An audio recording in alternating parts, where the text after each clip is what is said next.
Hello, hello, hello. Welcome to the Lost Laboratory of Kwalish. This is a Greyhawk one-shot that we're doing here with these fine folks, and this is my first game I'm running on this channel. So, welcome. I'm London, if you haven't figured that out already. I'm the Dungeon Master for today, and I'm very excited to play in this game. This is a pre-written scenario from Wizards of the Coast, and there's several options in how you can do this. You can do it as this campaign that spans many sessions, or you can wrap it up as a one-shot, which we will attempt to do today. This is, of course, in Greyhawk. We are amongst the Barrier Peaks, a classic of the game. And without further ado, we're just gonna get a rolling here and meet these people here. Let's just start right here. Who do we have here? Who are you? What do you do? And who are you playing today? Hi, I'm Carly. What do I do? I'm on Spot Hidden. Ta-da! What is Spot Hidden?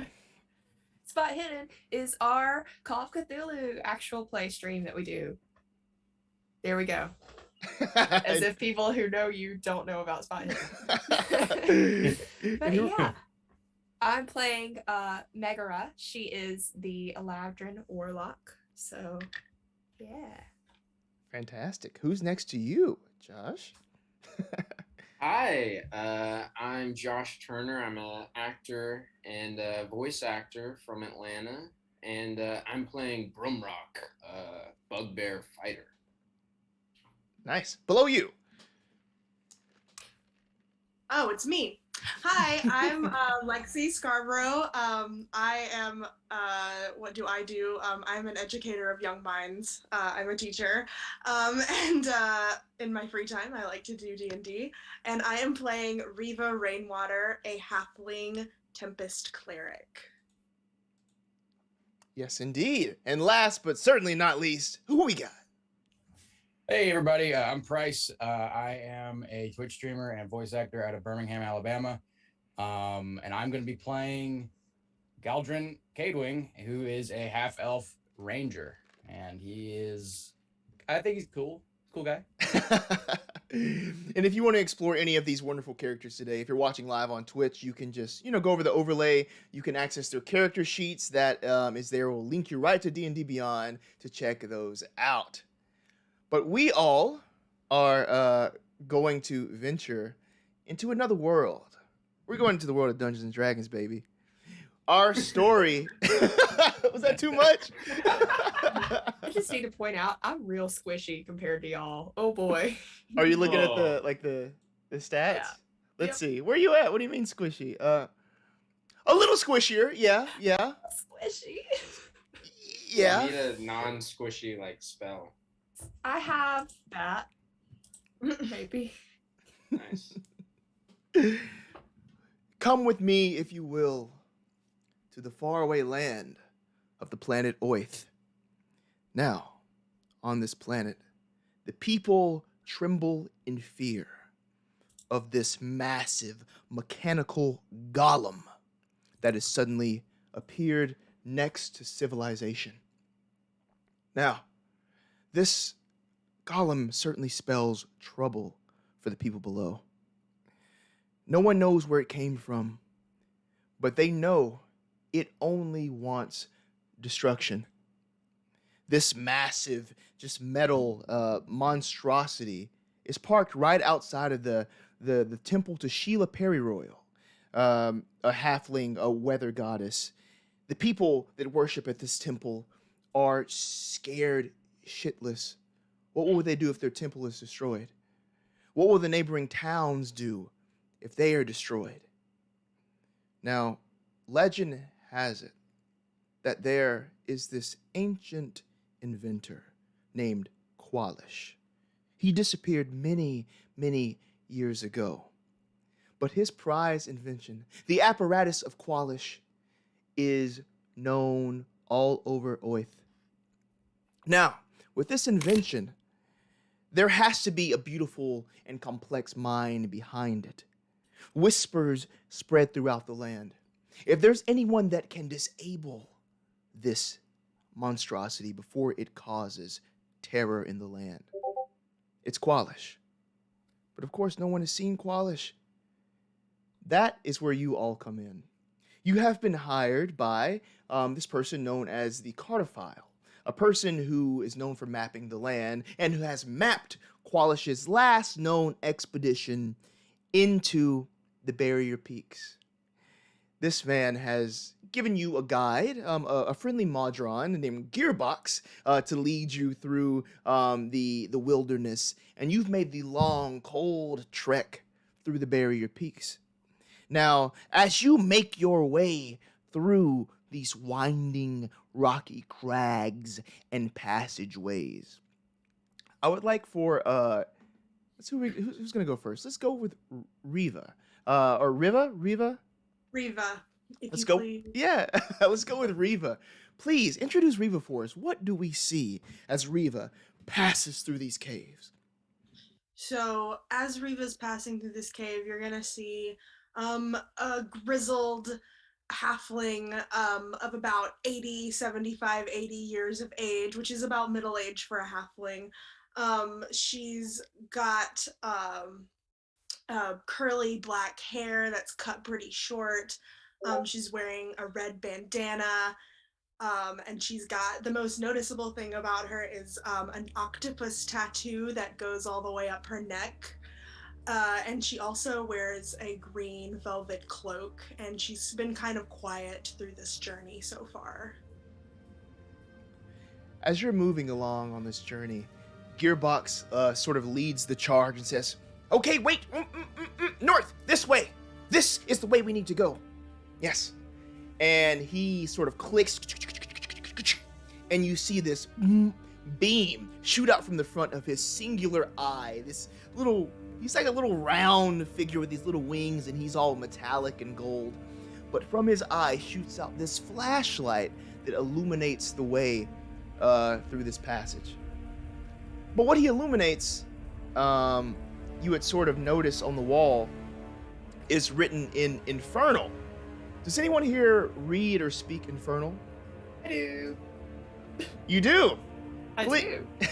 Please, introduce your character. What do we see as this person approaches this infernal writing on the wall? All right. Magera is she's probably about 5'10". Probably on the shorter side for Eladrin. She's got very pale skin that almost has like a goldish sheen to it. And pure white hair that's kind of put in 2 loose braids. And she's got weird, like, almost pure light purple eyes. Eladrin were weird and Greyhawk. Sorry. That's work calling, sorry. Jurassic Park theme song? That is my phone, yes. Hold on, let me go. Someone else describe this. Take your time. Cool. So, Megara approaches this infernal writing, analyzing it, and something you would notice about Magera, she is a Tulani Eladrin. These are people of bright visage. They are almost, too much to behold sometimes, as this bright light just exudes from their entire being. Now, someone else that's pretty noticeable within these small, cramped caves is Josh's character. Please introduce you. What do we see? Who is this? So you see Brumrock, a 7-foot-tall, 300-pound bugbear with long black braids with gold ringlets tying them together. He has a kind of tannish skin, but you don't see that over black fur that's running all over his body with little blonde and tan speckles. He wears some chainmail, and he has a gray cloak behind him with a insignia of a black sun with red rays shooting out behind it. Now he carries a backpack with several javelins and carries a belt with some hand axes, and he may have a dagger in his boot. Who knows? Very well, very well. So, Broomrock might even stand right next to Magera as she reads something on the wall here. This Just heads up, I'm probably gonna have to go to work because they arrested somebody, so gonna have to go deal with that. Oh, really? Yeah. Yo, this is live D&D, y'all. I'm probably gonna have to peace out. That's But cool. we're good for now. I'm gonna find out what time I have to go. Okay, So, cool. Just let me know. You know, and you know what? it'd be like that. I love that. Yeah, I'm on call 24/7. So Jesus. let me know, Carly. Let me know. will Let do. me know. In the meantime, what you see written on the wall, you. This is so funny. Sorry. No, don't apologize. You see some reference to something called the Monastery of the Distressed Body. You see writing about some Grandmaster of this monastery who offers shelter and protection to all those who submit to his authority. What do you make of this? I'll tell the group about it. Okay, so apparently it's gonna be it's something about a monastery of the distressed body. It's some grandmaster offering shelter. It seems a little questionable to me, I'm gonna be honest. But I don't like the sound of that. the fact that it's written in infernal makes it a little bit worse.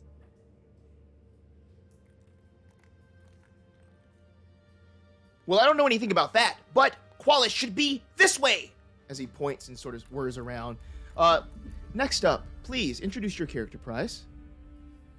So when you look at my character, you see a half drow elf. He's not quite 6 feet tall. He has a pretty thick white beard and white hair, but he's only about 45. He's pretty young for a half elf. He has several scars on his face, and he looks like he has a slight burn mark on like right here on his neck. And if you kind of look at him closely, you can see little green, like almost what looks like leaves that kind of pop up behind him. They kind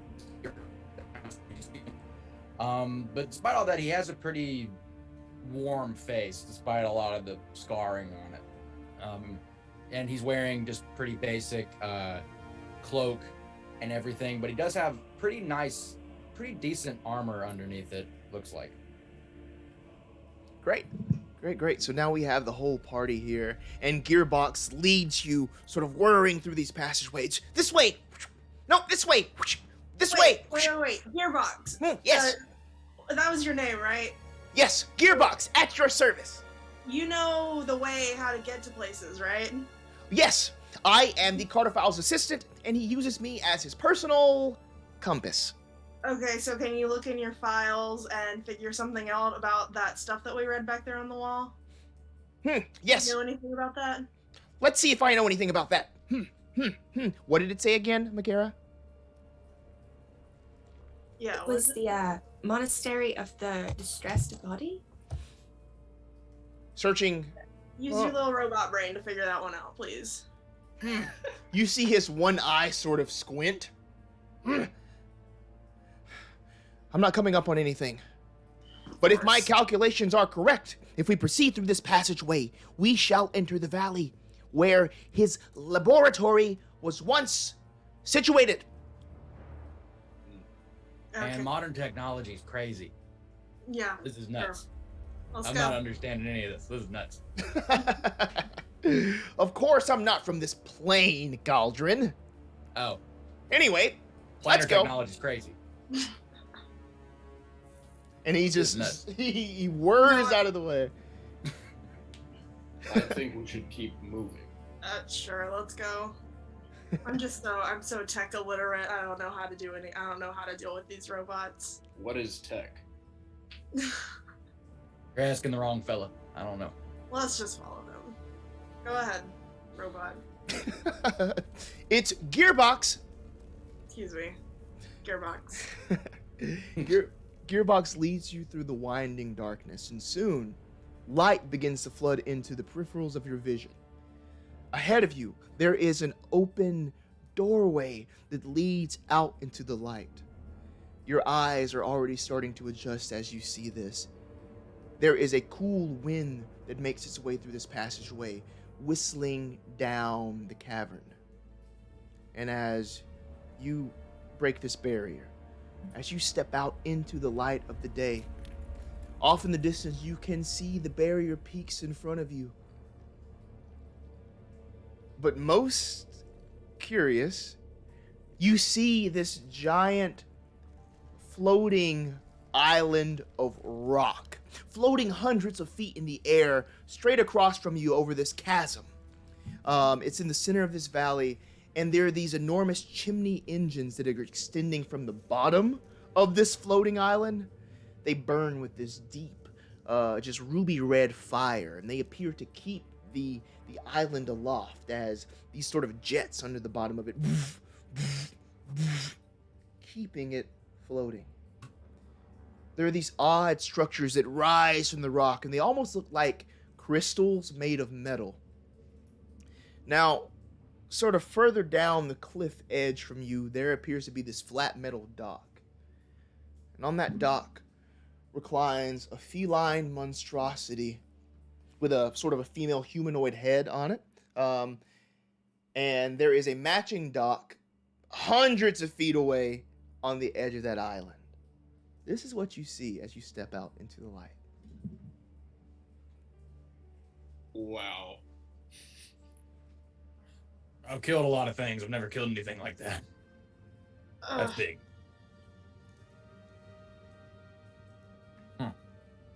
How close are these little metal crystal things? Yeah, so these are on the island, and they're huge. They're like skyscraper sized. And they're probably about like hundreds of feet away. But you can see that from where you are on this like little ledge. Can I like look around, look for the rocky path? A rocky path to I guess up to the island. Right? Yeah, that's the thing. So there is no path. This large island just floats independent of anything. There's nothing connecting it. There is a dock on it that you can see, and there is a dock sort of on your side of everything where that Sphinx is resting on. Maybe we should get passage from the dock thing. We should probably start by speaking to her and not killing her. Yeah, I think we're gonna have to do something other than kill her. I never said kill. I could No. do that.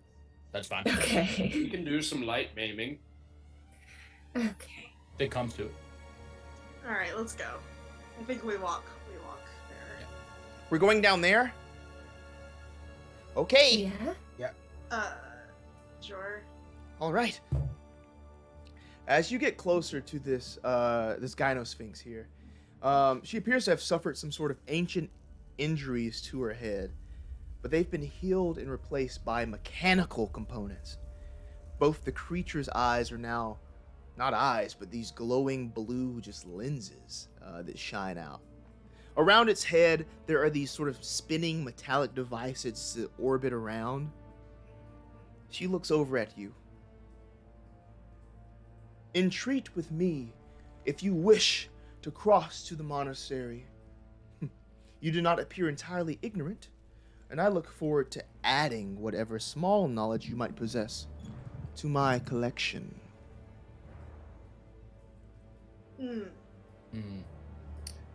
Well, she said treat, so I think Brumrock rummages in his pack for some rations, like he thinks he's gonna feed her something.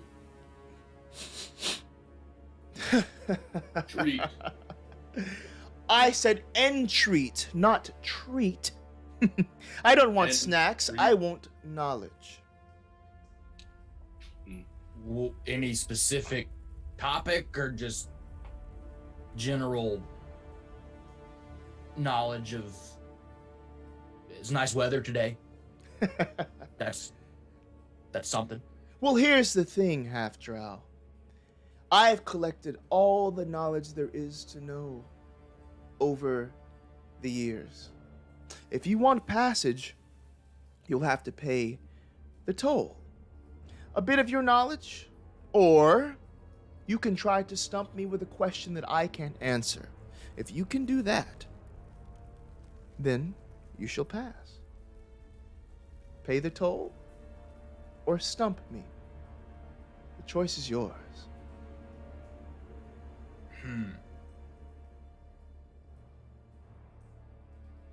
I knew it! I knew nobody would have any questions for me.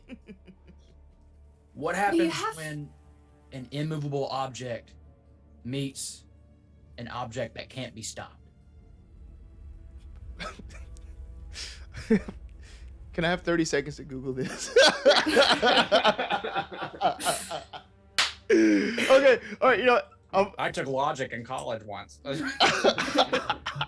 do you know the answer to this? Is there an answer to this, Prize? It's like a paradox, I think. Oh, okay.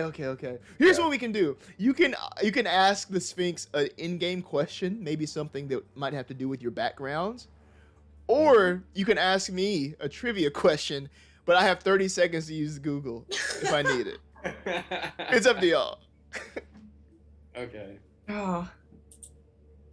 Trivia question. See, all of my trivia is about other media. So, like, this is not going to go well for me. Because I can't just ask Homegirl, oh, yeah, well, who led the revolution of the elves in Dragon Age? Can't do that. Oh, God. Was that the question? No. Okay. You got it, Question Josh? for you, entreat lady. Yes. What is a bugbear's favorite plant? Okay. Let me do a little roll to see her knowledge. All right. A bugbear's favorite plant. Okay. All right. DC 15 intelligence check. All right. Okay.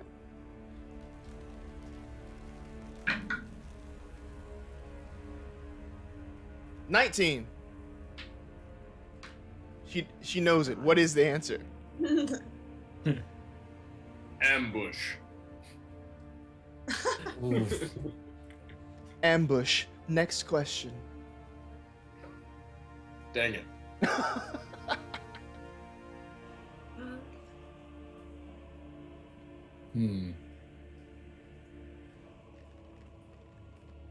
Oh, God.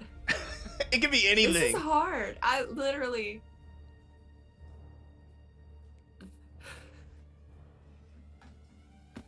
I'm just thinking of Mr. Johnson and trying to think of anything he would have asked us on our Wait, we bonus can Our ask English you teacher. a random trivia question, right? Yes. Yeah, you can ask me a random trivia Like question. real life has nothing to do with D&D. Yes. Okay, I got It- you. Okay. Okay. And if I can't get it within 30 seconds, I gotta let you pass. Okay. All right, this is what I'm gonna do. I'm gonna word it in a way that's difficult to Google. Okay. So, Casey Affleck won Best Actor for a film, I think, in 2015, 2016. Yeah. Now, the director of that film wrote what play? Well, the director of that film wrote several plays, including Lobby Hero and This Is Our Youth, Kenneth Lonergan. You Dang it, can't this ask is why- London something like that. We talked gotta about play it in our some dressing instruments room here. too. We talked about that play specifically, so that wasn't very good. Okay. Oh, I've got a question. Hmm. And it has an answer. What do I have in my pocket? I knew it. I knew it was coming from somebody. Oh,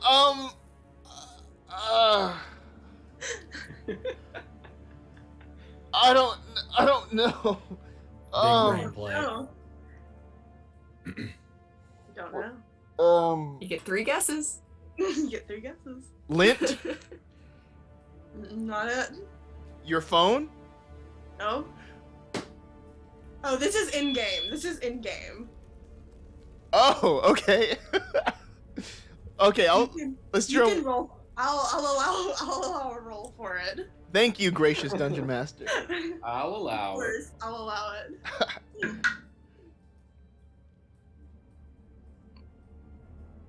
16. Ah! Okay. Well, the answer was it was my amulet of my goddess, which is a yellow butterfly. Oh, yes, a cleric of Sheila. I should have Yes. figured halfling. I waggle it around. Anybody else want to try one more time? Or you can pay the Sure. toll. You can always do that. What can you be more specific about the toll? A piece of my knowledge? What does that mean? Are you gonna steal my memories? Well, not necessarily memories, but something like that. Basically, let me be specific. The toll is one character's intelligence score permanently decreases by 1, or 2 characters each have another ability score permanently decreased by 1. Oh. Ooh. Okay. I think we need to have a sidebar really fast. All right. Yeah. Is there another? Can I look around and just like see if there's any other way I see besides having to do that? Give me a perception check. Sure. I thought you were gonna say spot hidden. My brain was expecting it, and then I'm like, wait, no. Spot hidden, yeah. Wrong game. Perception. Oh, I pretty good wisdom. Oh gosh, how do I do this? I'm sorry. There we go. Ooh.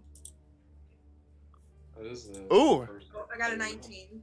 Nice. 19. Okay, so you can see a lot of things here. Of course, there is this cliff edge that you're on with that metal dock that she's on. Pretty much straight across a couple hundred feet is that other dock. You don't see anything connecting this at all. But as you're looking down into this valley below this giant floating island, you can't really see the bottom. It's just this mist. It's all very, very, very misty. It's almost like it's not natural mist. I'll give you that with that perception check. But that's all you can see is in terms of just Okay. passageway. The Sure. docks are it. Alright. I'm just looking at my spells here. Okay. I'm gonna look at her and say, "Do you know where I get my power from?" Let's roll. 20. Shit. You're in league with a fiend, of course. Not just in league. In some worlds, they might call your patron a sugar daddy. No, you didn't have to put it that way. It's an infernal, so it's a spicy daddy. Yeah, it's a spicy daddy. Spicy daddy. Basto Daddy. You Spice didn't have daddy. to Spice go daddy. straight to that. All right. That's how Carly described the Yeah. relationship to me. It's true. It's the exact words I used. So, Brumrock has a climber's kit. So, I think what I would like to do is harness at the end of the dock and kind of rappel down into the fog and kind of anchor myself. If you would like to, yeah. Yeah, so I have to do everything myself. Tosses the rope around, ties it to his little belt. His belly's getting a little bigger. Well, Geronimo jumps Get- over. I really don't think that was a good idea. Okay, cool. So you're just leaping off and over? Yeah, I'm leaping off, so I can anchor myself, and it's like I can't fall more than 25 feet, like from the from where I anchor myself. So I'm like rappelling down. If that makes sense, I think. Got you. And how long is the rope? Okay, wait. So, sorry. Whatever the standard D&D rope size is. 50 feet. About I have 50 some foot. more rope if you need it. Yeah, you can toss that down. Okay. What were you saying, Lexi? I was going to cast light, but I don't know if it would help very much. How far down is the fog? Because it's a 20-foot radius. Or Or I can give you something. I do have dark vision. Oh, okay. I can also cast dancing lights as well. It's I a, also have light. it is about 100 feet down. Okay, well, I'll just let you just shout up and tell us whatever you see, I guess. Guys, I'm What- nowhere close. You want us to pull you up or See anything? Well, yeah. So I'll say since you've gotten down this far, you've kind of rappelled down. You can see a little bit through that mist, and you can see the floor, the valley floor, and roving around the valley floor are these machines. They have these sensors on the front of them as they're scanning the landscape. Zzz, zzz, zzz. And one thing you see is a bird sort of fly down and just land on the valley floor. A machine drives over to it and whoop, sort of blasts it, and it disappears from view. Doesn't explode, but it sort of disappears. Okay. The machine is on the floor, or they're flying around? They're on the floor of the valley, yeah. Something just got zapped. Something Down got there. zapped? Yeah, Oh, it's God. gone. But Ugh. what my eyes see is it didn't explode. It was zapped. Okay. Everything Alright. down there gets zapped, Bugbear. Okay, you know what? We're not even talking to you right now. I'm going to go and take a cat nap. Sure. Goes back down on her paws. I'm gonna climb. Okay, yeah, I pull him. Athletics, please. Awesome. I'll give him the health action. I'm pulling him back up. Okay, cool. Wait, With actually, I'm so small. I don't know if I might fall down. Pretty decent at. if you want to try, he can have advantage if. He's an athletic. Oh wait, that's spell skills. Okay. At +9. Tasty. Okay. Jeez, that's enough. Oof. Were you helping 11. Reva? See, yeah, sure. Yeah, so give me that other roll. Okay. You don't want me to help. with your long arms, they're kind of Okay, slipping that's a an little eight. That's bit. an 18. But as you slip the slightest bit, you feel tension on the other side. As you can see, the halfling cleric helping you come back up to the top. I got you, buddy. Thank you. I almost didn't make it. Right. All right. Now we gotta figure out how to get. Well, do we even need to get up to that city? What's up there? So that's the thing. This is the last last known location of Kwalish, this inventor Okay. that's gone missing. Gearbox has led you here. This is where they think he is. And if you want to save your communities, you need him to stop this mechanical contraption that's come to the land. So your only so hope the is up city there. is his last note. Okay. I got it. How powerful does this Sphinx look? If you're asking if you can fight her, I mean, you can try. Yeah, of course. Can I use my my mercenary background to see where this ranks among the magical creatures? Is this like a S tier, A tier? Yeah. What type of mission is They're this? like a High-tiered Mortal Kombat enemy. style. Arcana check, please, Broomrock. My brain definitely went to the Naruto missions, I'm gonna be honest. Yeah, this is S Arcana. class. This is not gonna go well. All right. It's supposed to be a B rank mission. That's a 14. 14. I would say, yeah, she's definitely obviously magical and strong in that regard, but she has sort of. I hear an echo. Did you? I think that might be you again, Josh. Anything change? No, it's not him. I don't think it's me. Anyone? I don't hear it anymore. Do you hear it, Carly? I think it's Lexi. It might be Because I Lexi. didn't hear her voice in the thing. Can you hear me? Yep. And I don't hear myself anymore. Sounds good. Yeah, there's no. Okay, good. Perfect. Yeah. Where were we? She looks strong. Yeah, she looks strong, A but big besides just normal magic, she obviously has like some sort of some tech influences in there as well. She's a material girl. I look over Cyborg. at Brumrak, and I say to him, "All right, I have a question. Let's try that before we do anything." Go ahead, Aldrin. I look at the Sphinx, and I ask, "What happened to my father?" Because I don't even know the answer to that, and if you do, I'll take it. Wow. Let's see what she knows. Damn. Daddy issues galore in this And group. damn, won't you believe it? You see her face sort of look at confusion.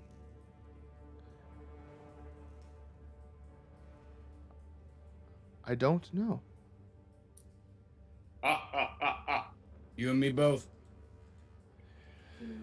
I thought Magera was the one with the daddy issues. I have no issues with him. I just don't know what happened. Same difference. You know, I haven't shared this with you guys, but I have some beef with my dad too. Yeah. My old man, so We should do like a group therapy session or something. Yeah. dad's Yeah. Maybe after we go across. Do we get to go Yeah. across now? Contrary to Yeah. what you may think about bugbears, I grew up in a 2-parent home. Sounds nice. Oh Lord. The Sphinx, she turns her gaze towards the island, furrows her brow, and you can see this pulse of fire marking something igniting on the edge hundreds of feet away. And alongside that distant dock, something detaches and floats smoothly towards you. A flying skiff piloted by a hooded figure. This skiff sort of parks right on the edge of the dock as the Sphinx moves out of the way. She just looks at you and nods as the figure on top of the skiff has this large staff. You can't see his face as his head is down. He just says, "Please board." all right. Let's do it. Yep. We Yep. do it. All right then. Cool. So you get on this this craft as it lifts you through the skies. You can feel the wind zooming past you as now you are high above that cliff and even further above the ground where Broomrack saw the machines sort of scouring the floor. But now, as you are aloft and moving very quickly towards that other dock, let's see. There is another figure dressed in those same hoods standing right by the dock. He seems to be waiting for you. But you park as you descend and sort of latch on to the dock there. He doesn't lower his cowl, but he greets you warmly. "Congratulations on your finding us. The Monastery of the Distressed Body remains ever open to new prospects. I am sure the Grandmaster will find suitable use for your bodies. Or your minds. May I take you all to him now?" I don't see why No. not. No. No. We're not here to give our bodies or our minds. We are here to find Kwalish. Yeah, right. Kwalish. Yeah. Don't want to give up my body or my mind. What they said. Well, I'm not sure that I can help you with that, but perhaps the Grandmaster might be able to. I will I not don't know if we have a force you choice to but do to anything. talk to him. I will not force you to do anything. It makes no difference, really, because all who come here find their way to the Grandmaster, eventually. Is Gearbox still with us? Yeah, Gearbox is just like kind of like frozen, just looking around, just like scanning the area, looking at different things. And what is your name, sir? Silence. He didn't say anything. You don't have a name? He's nameless. Ah, I knew a kid like that once. And you can't see his face, but just from his body posture, you can tell that he's just steaming. But his face is covered by the hood. You can't really see. I'm gonna call you Steamer. Lord.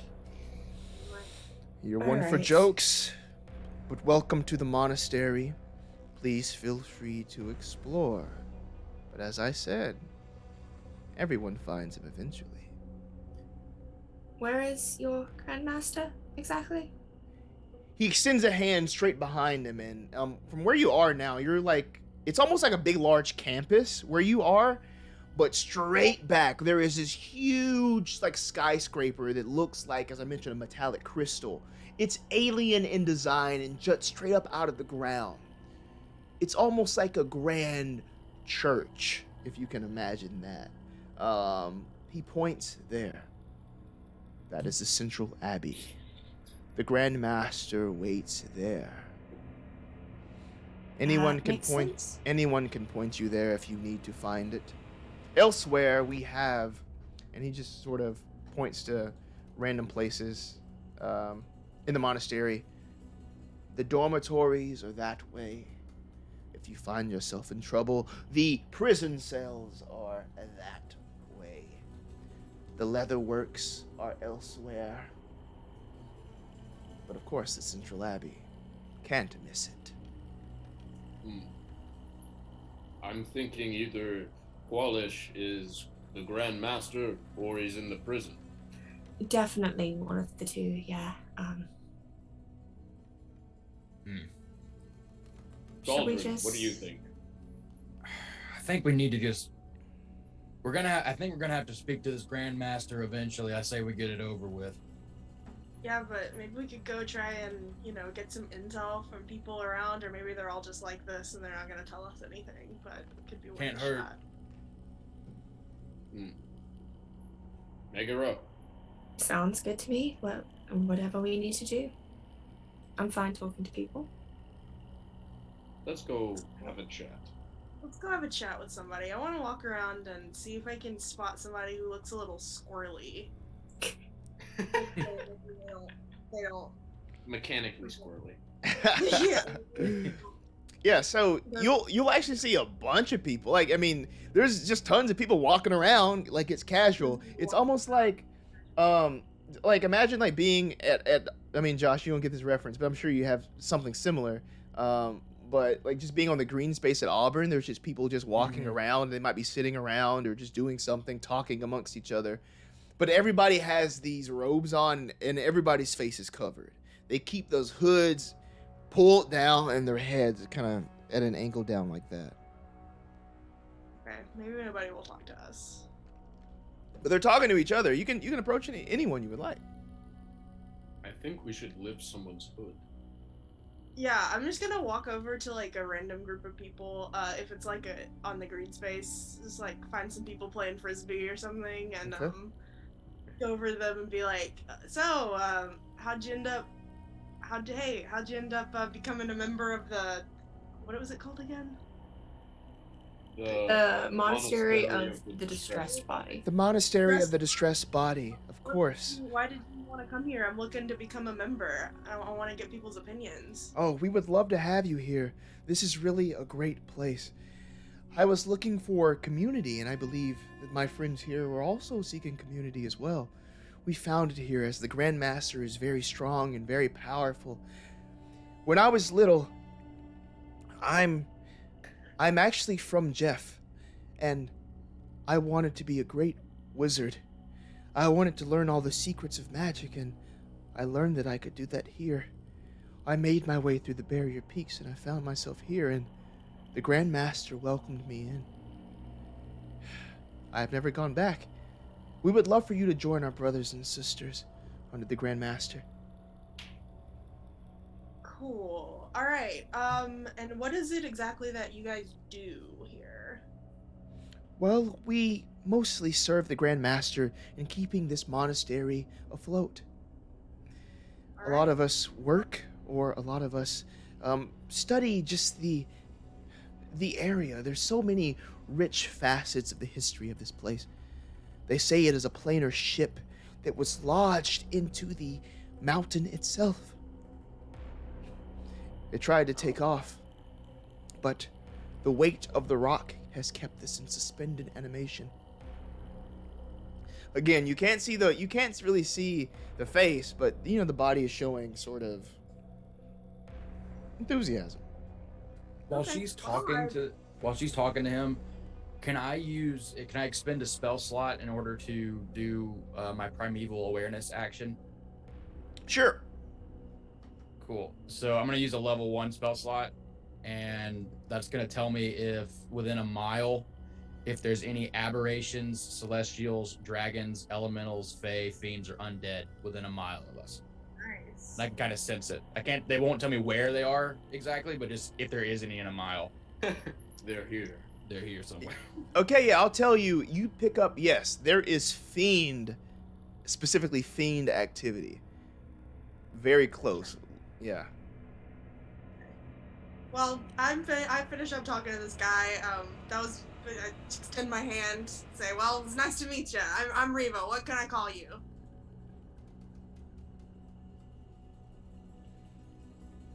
We are all one. We're not really much for names here.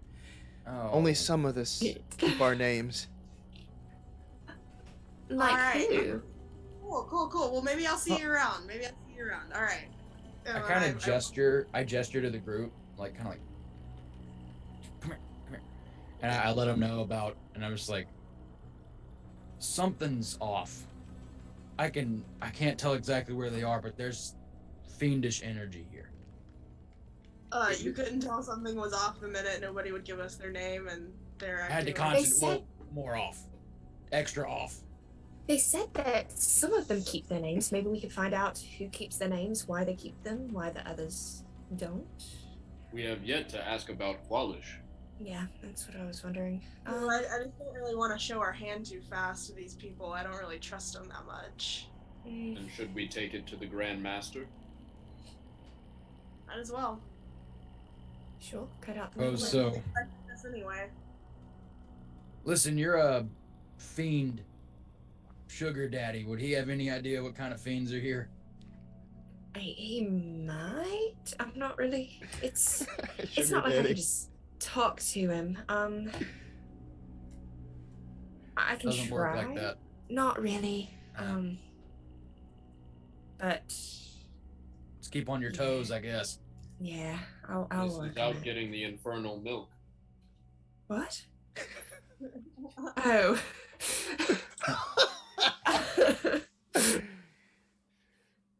Okay, yeah, no, I'm tracking now. I get what you're saying now.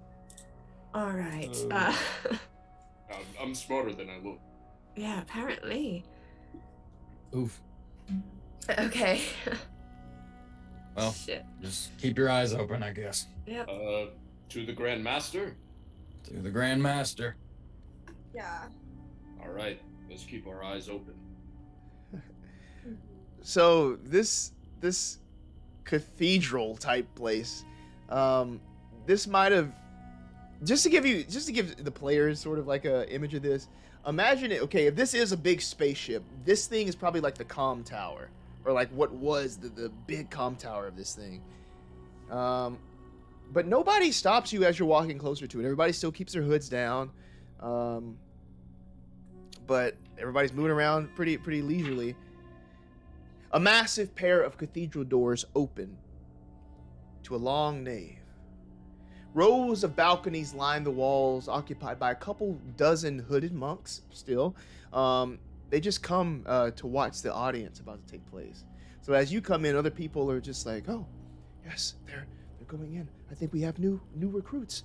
Oh, there's more joining us, you might hear. At the far end of the nave, a throne resembling a twisted metal captain's chair rises from a metallic dais backed by an ornate arch.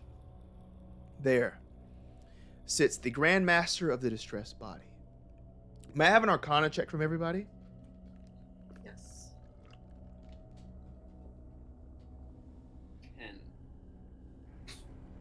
10. 21. 11. Oh, sorry. I forgot my dice are glittery on D&D Beyond.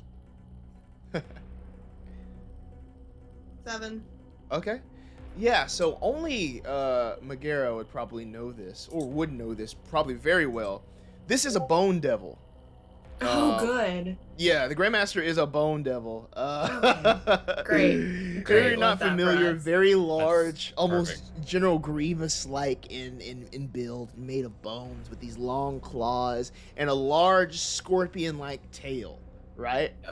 Yep. This is who this is. Just in What? there's I'm your fiend, Yeah, Galdrin. I was about to say, I'm gonna lean over to Galdrin and say, found your fiend. Yeah, I think you did. And not just that, there are these two massive bodyguards right in front of, like on each side of the throne, their arms across, these two big half-orcs that are there. One sort of cracks their neck, the other cracks their knuckles as you're walking up there. The grand, Half-orcs. yeah, half-orcs. Weak. The Grandmaster wears a patchwork leather robe and a gleaming crown. It carries a scepter set with an odd crystal bumps and metal pieces on it. With the other hand, the devil's tapping the arm of the throne, but the nails are just like gleaming metallic shards on its hand. He looks at you all and says, "Welcome. We get few supplicants here of your obvious experience and skill. You shall do well in service here at the monastery. Will that service be with the strength of your bodies?" As he points at Broomrack. "Or the strength of your minds?" As he looks at Riva from side to side.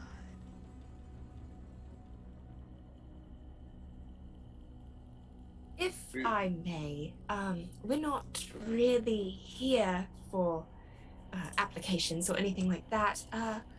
We're seeking information, actually. Information. Perhaps I can Yes. give you some answers. Oh! What is that? Gearbox? No, he points. He's pointing directly at Galdrin. What weapon do you have with you, Galdrin? I have a short sword and a long bow. Yeah. He points at the sword.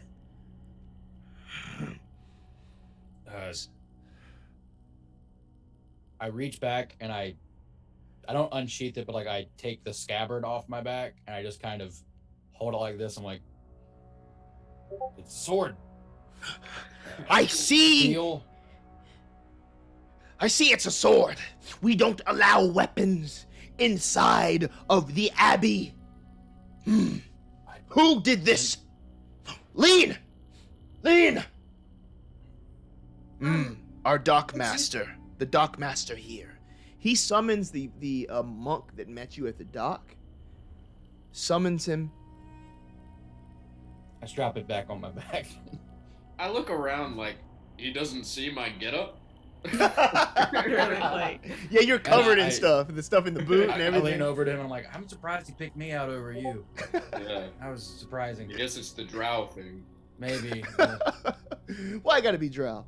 I gotta be drow. He summons the dockmaster over. You know, we don't allow weapons. You will pay with your life, as he sends those claws directly through the body of the dockmaster. You see the claws go out the back as he flings the dockmaster across the room, who slams with great force against the metallic walls, slides down, leaving a trail of blood. Everybody looks, but then back to you all. Steamer! Oh, I say a little prayer for Steamer. He didn't mean to. No, but Oh, sorry, go ahead. I've been staring this man down in the eyes the whole time, or this devil, I guess, the whole time, and I just say, well, that was incredibly unnecessary. Look, like I said, we're here for information.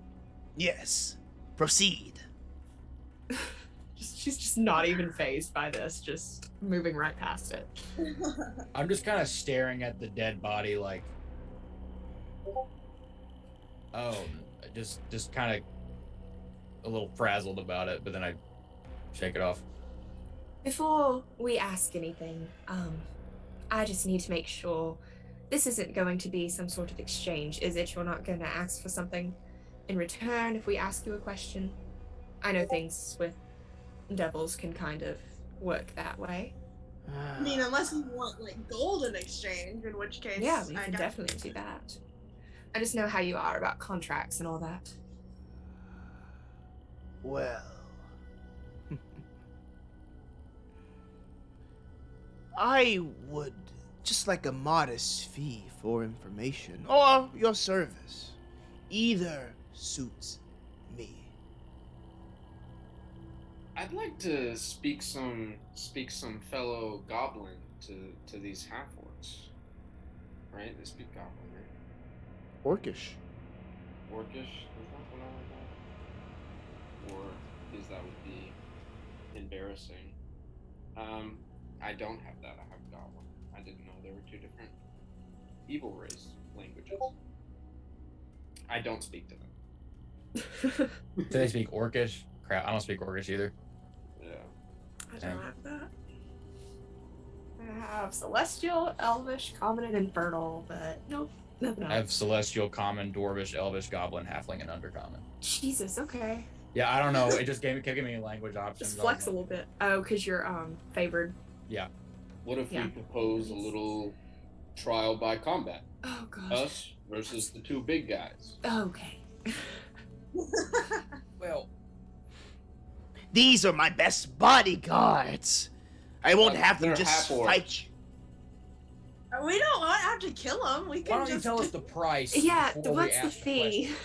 One of the half orcs how much says, is it "Hey, gonna what'd you cost?" say?" You know what I said.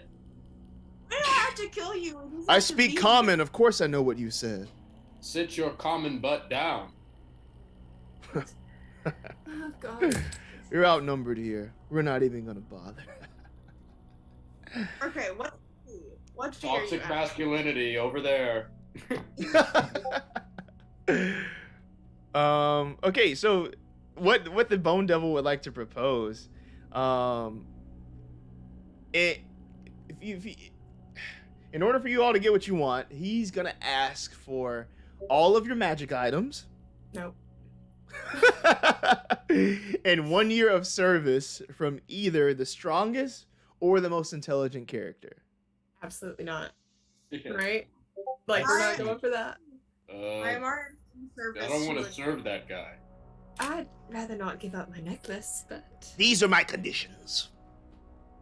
You're just jealous because I'd be a better bodyguard. If you want to be a bodyguard, I am offering for you to be a bodyguard. Well, what I'm saying is I'm better than a bodyguard. Does it have to be like this next coming year, or can it be like any year we pick? Like I can pick later, I can come back. This Great year. Listen, just ask your question. What do you want to know? What do you want to know? We want to know if you have seen Kwalish at all, if this was his last known location. Kwalish. That fool. This is my domain now. No longer is it Kwalish's. So it was his. Yes, and now he's locked away in my treasury. Oh, He's not. Wonderful. why wouldn't you lock him away in the prison? The prison are for the more common sort. If I ever need any sorts of inventions or improvements to my monastery, I make sure that Kwalish complies. Perfect. We will be on our way then. Thank you so much. You've been could just- such a good help. You're leaving? I mean, Yes. I mean, we never agreed to a deal. You just asked We what did the not. question was. Yeah. That is true, but you've had the great honor of having an audience with me, the Grandmaster of the Monastery of the Distressed Body.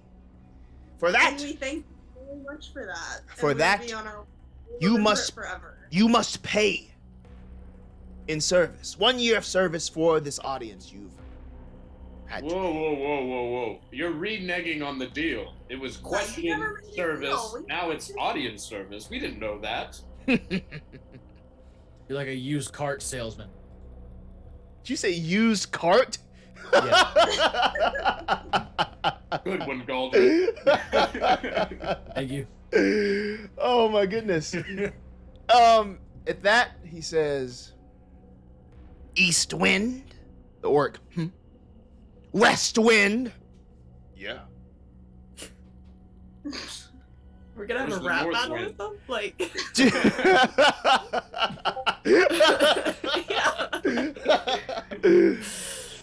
Do my work for me. Kill them. All right, I draw my sword. And we're gonna roll for initiative. Oof. Please do that in D&D Beyond. okay, that's not terrible. 15. Also 15. As well. 20, not natural. Oh no, 14. Can you click the initiative button, right? Did y'all do that? I mean, I some did. Yeah. Broomrock, did you do that? Yeah, I hit the initiative button. Okay, what'd you get? 20. I'll put it in. 17 plus 3. Okay, cool. And what was you, Riva? I got 14. 14. Okay, cool. Great. Let's start it off. First up is going to be Broomrock. Again, at the end of the area in this big throne, you have the Grandmaster sitting there. He's just sitting there looking like this as he is about to watch the battle between East Wind, West Wind, and you all. What would you like to do? How far away are these guys? I'd say from where you are now, they're about 15 feet. Both of them are. They're sort of in the center, about 15 feet away from you. You can get to them. Okay. Well, I think it's time for a little bit of javelin of lightning and dagger in the offhand kind of situation. So, yeah, I think, I get extra attack, right? 2 weapon fighting. Okay, so what I'm gonna do is I'm gonna open up with the dagger and then throw the to the foot of the west wind or whatever, and then throw the javelin to the right wind, I guess. East and west. Yeah, East Wind and West Wind. Yeah. Yeah. Or maybe I'll stab with the javelin, and then throw it, and then bonus action dagger, I guess. I think Okay. That's the me of the fighter. Okay. All right. So I'll roll for the stab. That's a 27. Jesus. Should I roll just all of them right now? That hits. Yeah. And then you're gonna do a bonus. You're gonna do a dagger secondly. I'm gonna do stabby javelin, bonus action dagger, because I have 2 weapons. Yeah. Right. Stabby javelin, dagger, stabby javelin. So 3 attacks total. Yeah. Gotcha. Yeah. All right. So that's the first one. Second stabby is a 28. Okay. And then the dagger is a 26. Great. All hit. So who's getting which ones? So Westwind is Westwind the guy that talked back to me? Yep. That's West Wind. Yeah. He's getting double javelin, and then the other guy's getting the dagger. Okay. Yeah. Roll your attack. I mean your damage. That's Okay. 10 on the first one. Wow. Then 6, and then the dagger is 6 again. Okay, cool. So 20 damage to West Wind, and then 6 damage to East Wind. Yeah. Great. Cool. So West Wind is really taking this hit. He's like, ah, as he's getting hit with it. You're common. Instead of your basic, I like that. Yeah. Next up is Wes Wins Turn, and he's a little frustrated. Okay. He is definitely a little frustrated. He's gonna run up to you, and and he is going to go in with a couple of unarmed strikes. He's going to go in with a right, a left, and then with a kick, a front kick. So let's see if any of those hit you. 16 to hit. Yep. I believe so, yeah. Okay, and then 9 to hit. Does not hit. And then 19 to hit. That hits. Do ties go to player or DM in this one? You mean like for AC? Yeah. Yeah, if it's that or above, it hits. Oh, nice. Yeah. So with that right that he's throwing, that's for 4 damage, and then with that front kick, he's gonna get you for 8 damage actually. Ugh. Of bludgeoning damage. Anything else he would like to do? That's it. 8 damage? Yeah, 4 and 8, so 12 total. Nice. Next up, we have Galdrin. Okay, which one's closest to me? Closest to you is Eastwind. Okay, I am going to...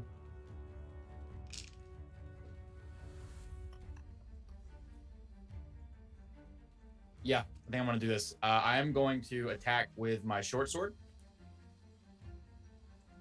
So let me roll that dice. That is a 19. That hits. All right, and damage, 9 damage. Okay. And then because I'm a swarm keeper, I can use once per turn. I can use my swarm to do a couple different options, and one of them is I can add an extra 1d6 of piercing damage caused by the swarm. So. All right, cool, yeah. You roll the d6. Extra 2 damage, so 11 total. All right, and what does that look like? What does your swarm look like? What form do these fey creatures take? So basically, as I come down and slash with it, it also somewhat pushes Eastwind back, and then a bunch of like glowing green leaves basically kind of form up to almost like a thick needle and just go like after the sword strike, just like slash and then. Ooh, nice. Razor leaf. Yeah, Nice. It's super effective. yeah. He's a weed to grass. Yeah. Is there anything else you'd like to do? I think, how much movement do I still have left? I'd say from there, like 25 feet. Okay, I'm gonna move back 25 feet, and I am going to I'm gonna use my bonus action to do Nature's Veil, which lets me become invisible along with any equipment I'm wearing or carrying until my next turn. Okay, and as you move back, he does get an attack of opportunity. Okay. Cool. So what did you need to do for that? For the I have a 17 armor class. Would that be at disadvantage since he's invisible? Yeah, so it would happen as soon. Maybe I do it. It would happen basically. I do it as a bonus action. So maybe, I think I said I moved before doing it. So I guess Yep. I got hit first. So. Yep, and that's going to come in the form of... it's going to come in the form of a punch. Okay. So that hits. Nat 20. 25 Damn. hit. Jeez. Okay, so that'll be... Rest in pepperoni. Crap. So 6 plus 3, 9. 9. Okay. Cool. It's not bad. Not bad. Cool. Anything else? Nope. I'm invisible now, so I'm just gonna chill Okay. out. Great. Magera. Yeah. So which one is more hurt, east or west? Wes looks like his breath is a little more knocked out of him than East, but you know they're Okay. pretty on par with each other. Okay, cool. I'm gonna go for east. Why not? That's the first one that popped in my head. I'm gonna shoot 2 Eldritch Blasts at him. Okay. Because I get 2 beams at this level. That is a effective 20 for the first one for 13 damage. Ooh, okay, cool. And then the second one is a 23 for Hits. 12 damage. Oosh. What do these Eldritch Blasts looks like? What color are they? It is It's not purple because that's the basic color. They're like a dark, like almost a blood red. Okay. And she's this little delicate looking little elf, all ethereal and just like blood red like light coming out of her fingers. Great. Anything else you'd like to do? I don't really think I have much I can do as like a bonus action, so I think that is it for me. Great. Yeah. Awesome. Reva Rainwater. Yes, sorry, Cleric my of fire Sheila. alarm is off because I think it's out of battery, so... Do you need to change I it? thought that was mine.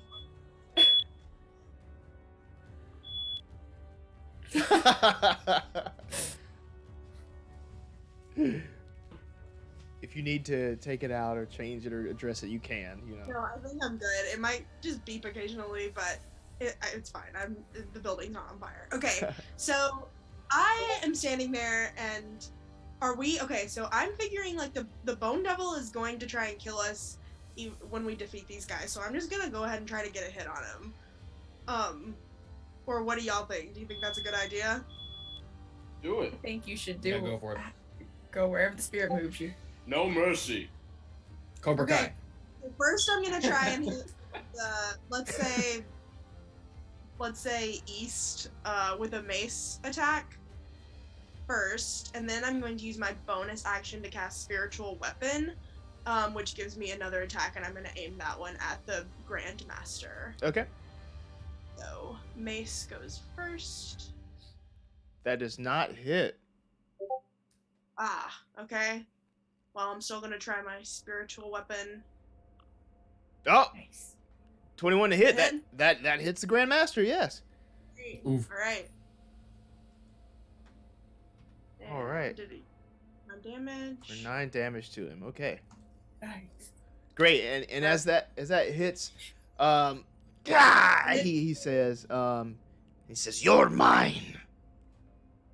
Come and get me, baby. And it still will stay. It stays there. It doesn't go away until I, remove this spell. And what does it look like?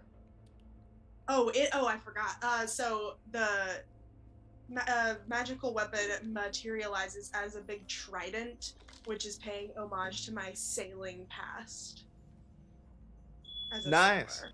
Nice. Have you done, any work down in Salt Marsh or anything like that as a sailor? Oh, I've done work everywhere. A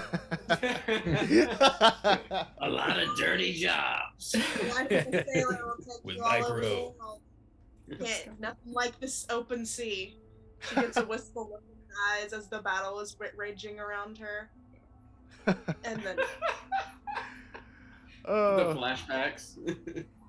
1,000-yard stare, and then snaps back. Anyway, that's my turn. Nice. Great. So everybody's pretty much in close proximity here to East and West Wind. East, he is going to, he's still fighting. He's doing his martial arts in a way. He's going to try to strike out with a couple hits at Magera. Mm. So let's see. My First, dagger's still in his foot, right? yes. Yeah. A 1 that doesn't hit. I know. 17 to hit It just hits. and a 9 to hit. 9 damage. Yeah, so he might even be just sort of blinded by your Tulani brightness, because he can't really connect except for 1, which does. Here's the damage. It does 11 I thought damage. It was 9 damage. Okay, Oh. I'm tracking now. Yeah, I got you. Yeah, the That was 9 a was hit on was the the number. other hit, Gotcha. Okay. I'll take that. and he's very weak. His foot hurts like hell because there's a dagger in it, and he is just beat to shit. He's hurt. All right. Yeah, we're not gonna burn a spell slot on Hellish Rebuke on that. Next up is Broomrock. Ugh. You didn't know you were dealing with a tavern brawler. Going for the combo. So what Brumrock is going to try to do is stamp down on Wes Wind's foot with his right foot, and then hit him with the right elbow that he has the javelin in, and then reach around for his bonus action with the left hand and try and grapple him. So 1, 2, 3. Okay, what are we doing first? First I'm stomping his foot, then I'm giving a little elbow, and then I'm trying to grapple. So okay. I think they're like different like tavern brawler stuff. I have a tavern brawler strike in here. All right, so I'll do the first one. That's a effective 20, and the second one's a 21 effective, and then the damage. If you're trying to grapple, I believe that is like your attack, right? No, I can do it as a bonus action because of tavern brawler. Once I as a bonus action. So once I attack with an unarmed, I can do the grapple. So gotcha. My like 2 and 2. So gotcha. That was 7, and then 8, and then I go in for the grapple. Okay. Cool. All right. Yeah. Strength. Yeah. Strength check. All right. The target chooses which check I use. All right. So I think I'm gonna go with, and this is Wes Wins. Yeah, this is Wes Wins, the guy who talked back. Yeah. He's gonna do a Dex roll to try to beat your strength roll. I mean your athletics roll. So I roll. Do I roll athletics as well? Mm-hmm. Nice. Okay. Let's go. So 15. Okay. Cool. 22. You can't get him. He is moving quick. Like he is like getting out of there. Well, I still got those punches. Yeah. The punches, of course, sadly didn't hit. No, yeah, they did. Which ones?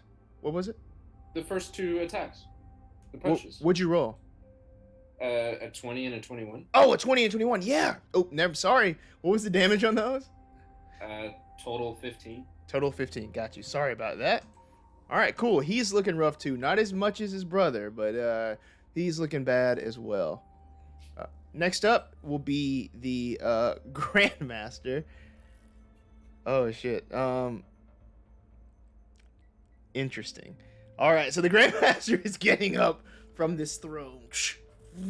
You can see the large tail that's extending over him. I just want to break just like the initiative really quick. I kind of want to do this. Can everybody just give me a perception roll? I just want to Perception? Yeah, just want to see something. 16. 12. 9. 14. Oh God. Okay. If it's He's covering his mouth. What does that mean? no 12 or above, you would be able to definitely notice this. As he got closer, with that patchwork leather like robe that he has on, you can see that it's all made of faces. It's all just cut off faces that have been sewn together, and that's Disgusting. what he's wearing on top of him. And on that note, I have to go give someone some bond conditions. So All I'll right. be back in probably like 30-ish minutes. Sorry. Okay, cool. You're I'm just good. going to cover my camera so I don't mess up the Zoom thing. Yes, do that. Yes. We got you, Megara. Cool. Megara. Whoosh, is out of London, the- you have my character sheet. Just don't spend all my spell slots. Okay, we'll do that. I can play you. All right. Peace. All right. Cool. What is the Grandmaster gonna do? Let me see. All right. So as he gets up, he's moving over towards you all. He's not that far away, but he is going to try to hit all of you. He's going to try to strike out with one of those claws at Broomrack with a 9. Doesn't hit. Another claw goes to Galdrin. 14. 14 does not hit. Okay. And then lastly, he's going to try to sting Riva Yo. with a 12 to hit. Does not hit, bitch. There is lots of like combat going on, so it's hard for him to really connect in here. Next up, West Wind. Oh wow, Dang! Wes Wins is gonna try for 3 more attacks at Broomrack. Fisticuffs. Fisticuffs. 19. Hits. 14. Doesn't hit. 15. Doesn't hit. Cool. That one that hits with a sidekick, douche, is an 11 damage. Right into the gut. That's all he would like to do. Galdrin? So when I start my turn, I become visible again, and the way that works is basically like you see like a swarm of like green leaves basically just kind of dissolve, and like I'm there. Okay. So East Wind and West Wind, how are they looking? Give me a They're pretty battered and bruised. pretty battered and bruised. Yeah, like they don't have much left in them, but they are not gonna stop, you can tell. Which one's farthest from me? They're kind of close in proximity, but West might be the furthest. West might be the furthest. Okay, I'm going to. But you're kind of between them, really. So you can really between either them, okay. get either one. All right. I'm gonna go for East Wind. Then you said he was closer. Yeah. I'm gonna go.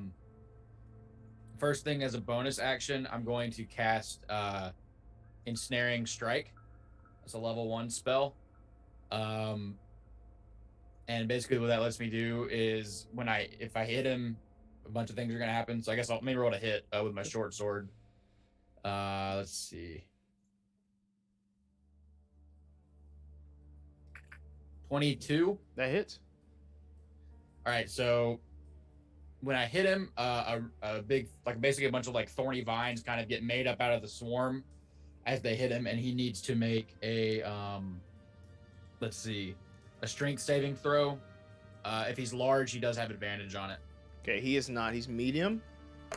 That is 5. Yeah, that wouldn't do it. So because of that, I get an extra 1d6 damage Okay. on that. Whew. All right. So I'm gonna roll for damage. So first regular roll was 8, and then I get another one for the Ensnaring Strike, which will be 3, and then I can use my swarm for an extra d6 of damage. Oh, snap. Yeah. Okay. And that'll be 2. So 8 plus 5, so 13 damage. As he gets hit with this swarm, you can see him just start to freak out. Like, he's not even really worried about, like, how to land any hits. He's just, like, flailing his arms and screaming, "Ah!" as he is, like, now slapping himself, getting this swarm off of him. Great. And at the start of his next turn, he can make another strength check. And if he doesn't pass it, he takes another d6 of damage. Okay.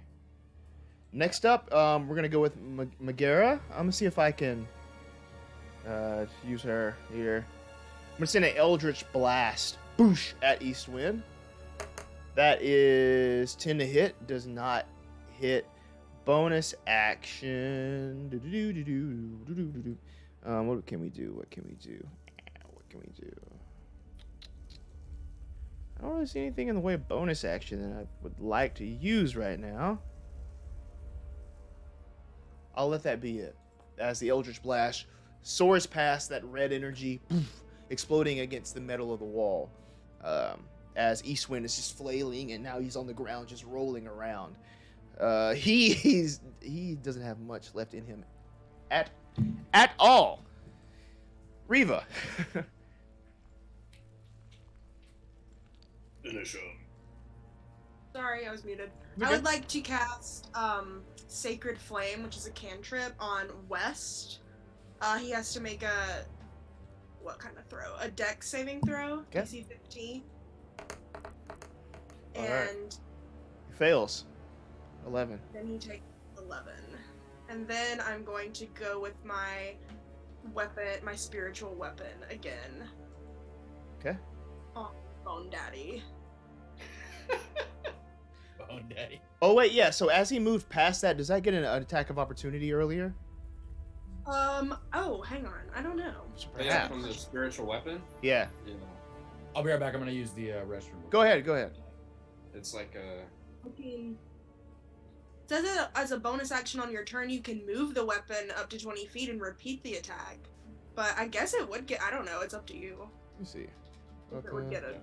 that may be a DM thing. Attack of opportunity. Let me see. Okay, yeah, no, I don't think it get one. It doesn't get one. Okay, but I'm gonna do it again now. I'm gonna move it.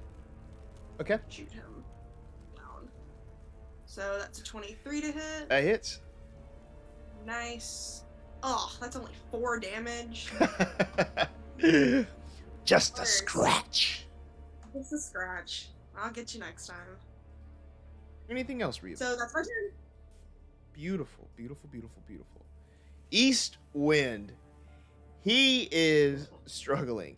He's on the ground. He can't really do much, but he is like grabbing at the darts in his belt, and he's gonna kind of throw them out into the, just out at you all. Into the ether. Yeah. He's gonna send them all in direction of Reva. So let's see if any of those hit. Oh wait, sorry. Scratch that one. That's not it. It's this. 1. 10 to hit. 24 to hit. Hits. And 6 to hit. So just one of those hits. That's going to be this dart that he sends out at you for 4 points of damage.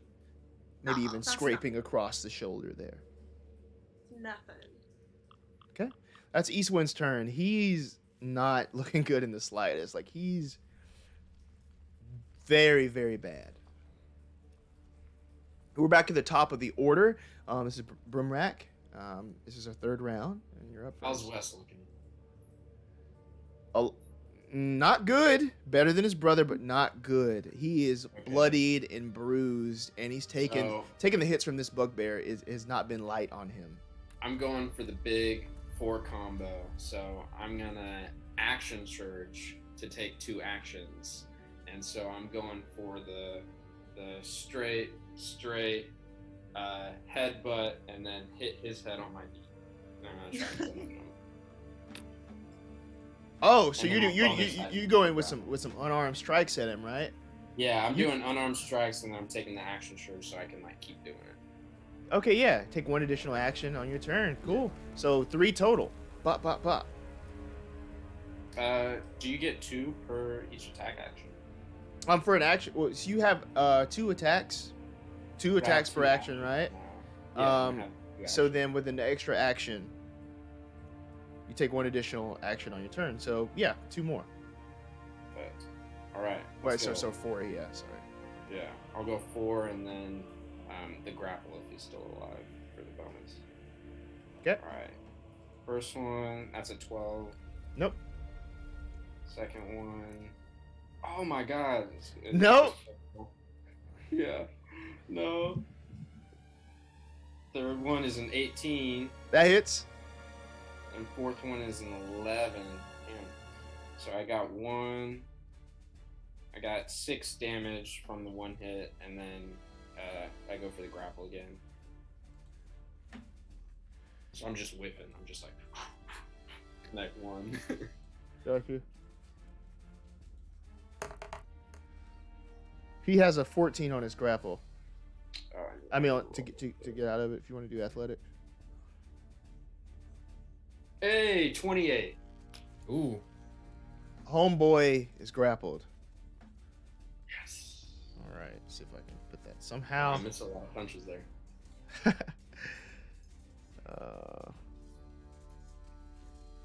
All right. Anything else you'd like to do? That's it.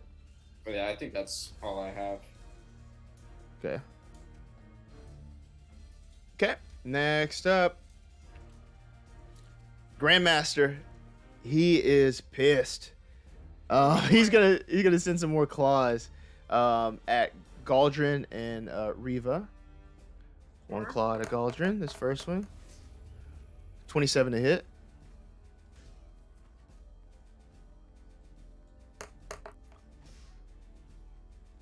Oh, yeah, 11. it is. Sorry. So that's 11 damage. 11 damage. All right. Mm-hmm.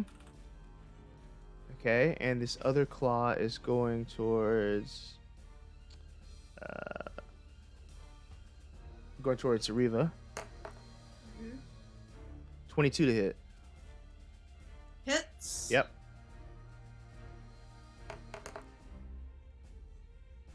Eight damage. Ah, all right. All right. And lastly, it's going to go in with the sting. Towards Riva. 19. Hits. Just barely. Cool. So with that sting, as you feel the stinger go into your flesh, that will do 7 points of piercing damage plus 16 poison damage. I have resistance to poison. Okay. Oh. Okay. No, cool. never mind. I have advantage against poison saving throws. Cool. Sorry. So roll your Constitution saving throw with advantage. Okay. There's one. And there's the other one. Yeah, 20. yeah. So you won't be poisoned for the next minute, but you still will take the damage. Don't take the damage. How much was it? 16. So 7 piercing, 16 poison. Ooh, all right. That was a hard turn for me. All right, let's go. Yeah. That's the Grandmaster's turn. My And- ass kicked. He's still looking healthy as fuck. He's very healthy. West Wind. He's gonna try to hit you. He's going down. Like there's no saving him now, but he's gonna try to hit you, Brimrack. With each 3. 26. 16. And 22. Oh wait, no, sorry. I was rolling with the wrong thing. I'm sorry. Let me do that again. I was rolling with the Grandmaster stats, so I don't want to cheat you with that. So let's try this again. 13, so 18 for the first hit. 12 for the second hit. And a nat 20 for 25 for the third. So 2 of those will hit. The first strike, the first sort of punch he gives you does 7 damage. And the second one does 12 damage. Whew. This is getting intense. And he's not looking good. Both of these, I will say, you might be able to... I don't think either of these guys could stand another hit. Galdrin? How close am I to Riva?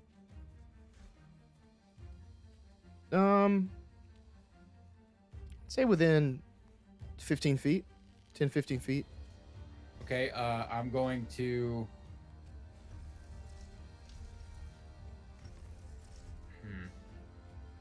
All right, as a bonus action, I'm going to do Nature's Veil again to become invisible. Okay. And then I'm going to move to Riva, Gotcha. and I'm going to cast Cure Wounds at level 3. Ah, thank you. Nice. So that'll be 3d8 plus 3. So 18 back. Awesome. Thank you. Mm-hmm.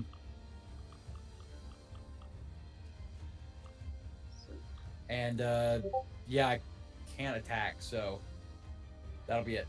Cool. I'm still invisible, but Magera is going to do another Eldritch Blast at the homeboy just rolling around on the ground. They couldn't get those darts off. So that'll be, let's see, 12 to hit. Doesn't hit. He's rolling around too much. You can't get him. Riva, your turn. All right, I'm gonna cast blindness, deafness on Bone Daddy, or try to at least. Must make a Constitution saving throw, DC 15. Okay, he has advantage on saving throws against these spells and other magical effects. So you said con? Yep.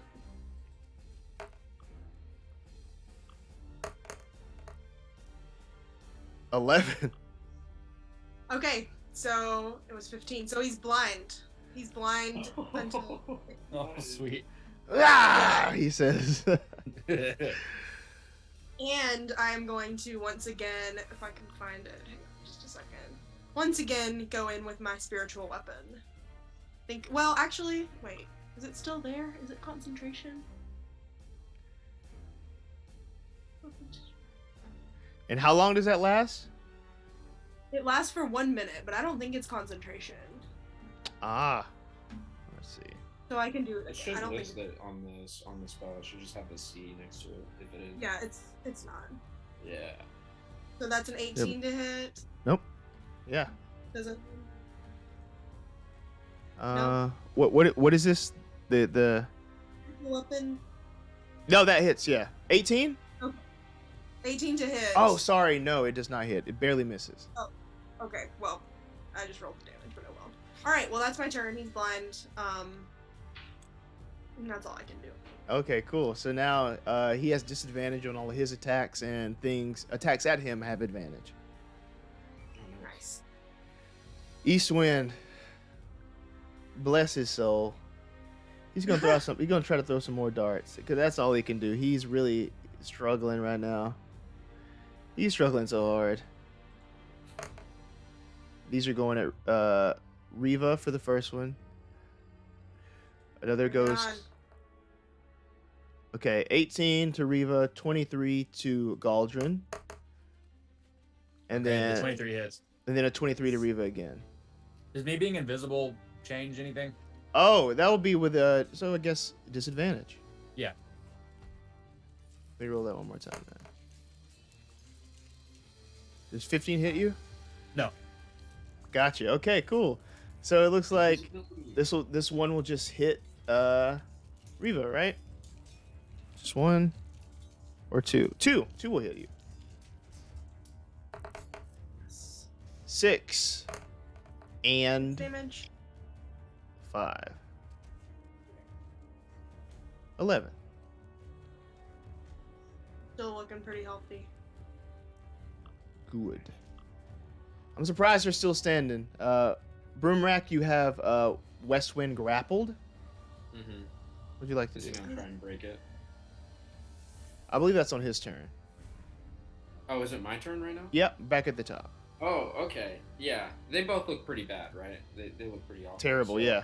I'm gonna pull out the dagger from my inner thigh because I have the thrown weapon, so I can like draw something that I can throw. And I'm going to stab the guy that I have grappled, and then I'm gonna throw. After I've done that, I'm gonna throw it at East. Okay, let's see. Yeah.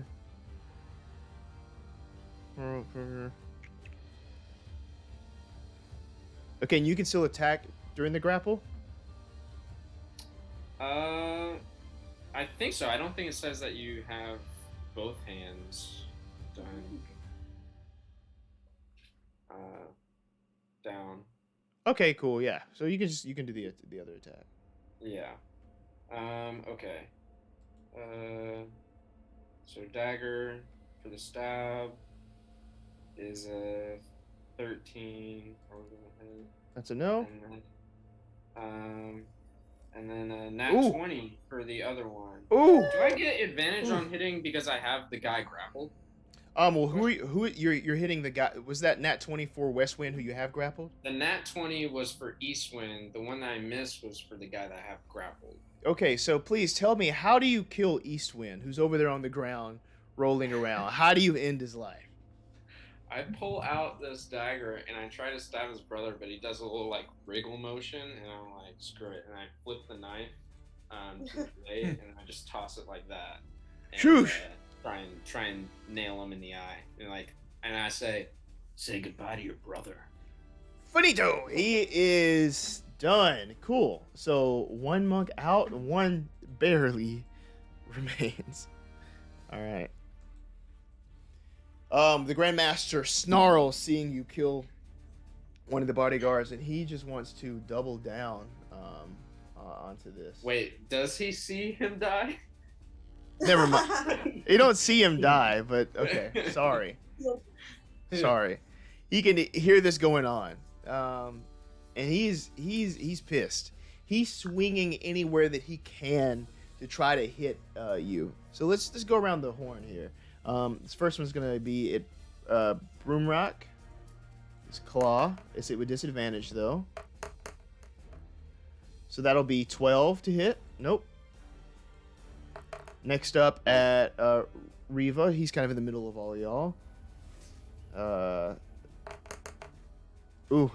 11 to hit. Does not hit. All right. And this is again a disadvantage with Galdrin. Ooh, that's pretty good though. 22.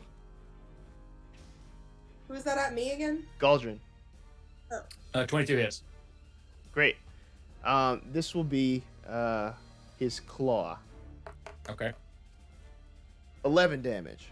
As 11, he's all just swinging at nothing, but he manages to connect and slice you with the claw.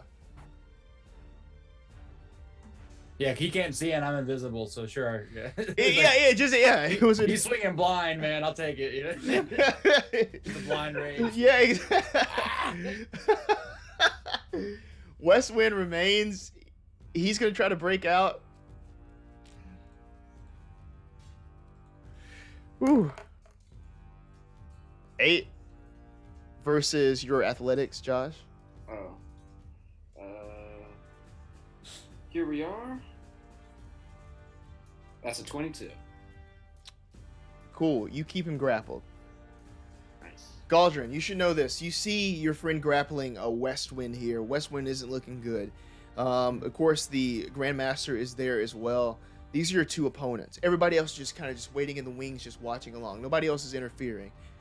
You could try to take out West Wind, perhaps, or you can try to turn your attention to the Grandmaster, who still looks very healthy, although he really can't see anything, and is kind of wildly swinging. And you would have advantage on any attacks at him. On Bone Daddy. On Bone Daddy, yes. Okay, The Bone I'm going Daddy. I'm going to use my bonus action to cast Hunter's Mark at level 2, or at level 1, sorry, on Bone Daddy. Okay. So I want to go ahead and do that. But I am going to take out my bow, and I'm going to aim it at West Wind. Just try to finish him off, and I'm going to attack West Wind. I'm holding them. So that is a 18 to hit. Describe what it looks like when you kill him. So As he's in the bugbear's arms. Gimrak's got him in his arms, and I just take aim, shoot it, just goes right in his eye. Sheesh. He's done. Yeah, and that would be my turn. Fantastic. Next up is Magera. Again, the Bone Daddy. I love how I'm calling him that now as well. Bone Daddy is there. He's looking pretty good, so we're just gonna try to pull out all the stops here. What's the strongest thing I can send Bone Daddy's way? This looks good. We're gonna do.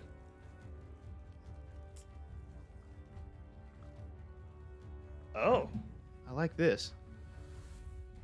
Okay, cool. We're gonna do Witch Bolt. But cast it at 5th level. Whew. Yes. Cast this. This is still be advantage, so 23. It's 23 to hit, and that will do 5d12 lightning damage at the Bone Daddy for 43 points of damage. Oh shit! Not even here. It's been the biggest play of the game. Yeah. Yeah. Oh man. 43. Awesome. And that just like strikes him with this energy just sends him screaming. All right. Riva, next up. That Alright. really took a hit on Bone Daddy. Bone Daddy is on his way. All right, cool. So I'm gonna just go with the 1-2 punch I used last time, and I'm just gonna cantrip, Sacred Flame. Let's see. Oh, that's a Dex throw. DC 15. Okay.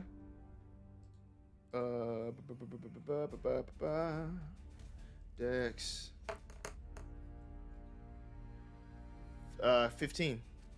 I guess disadvantage So- though. No. Just passes. I think he has. I don't know if they have disadvantage on saving throws. I Yeah. think that you if you're blind. Yeah. Okay. Cool. Yeah, 15. So he still takes half. So he only takes 4. Or no, 3. Okay. That's lame. Okay. And, 343. Yeah. What's it's just a number. And then I'm going to try and get him with my spiritual weapon. Okay. I think it's still up. If I can find it. Spiritual weapon, that's +7. It's 27. Yeah, it hits. Oh, that's a nat 20. Hey. Ooh. So Roll that twice. that only gave 7 damage, but it's doubled. So I guess 14. Okay. Cool. Bone Daddy is now taking a hit. He's actually showing signs of heavy damage now. Yeah, I would say he's under half his hit points. You all have done that. Broomrack, we're back at the top with you. The person you grappled is dead. It's now you and Bone Daddy. You're like, good save, Galdrin. And is there a line I can see that's like away from the other people? Like, can I just want to maneuver to where there's a line going through Bone Daddy, but like not where friends are behind me. Yes, you'd be able to easily, with your agile bugbear self. Yeah, he's a find that. big guy. Yeah. Okay, so I'm going to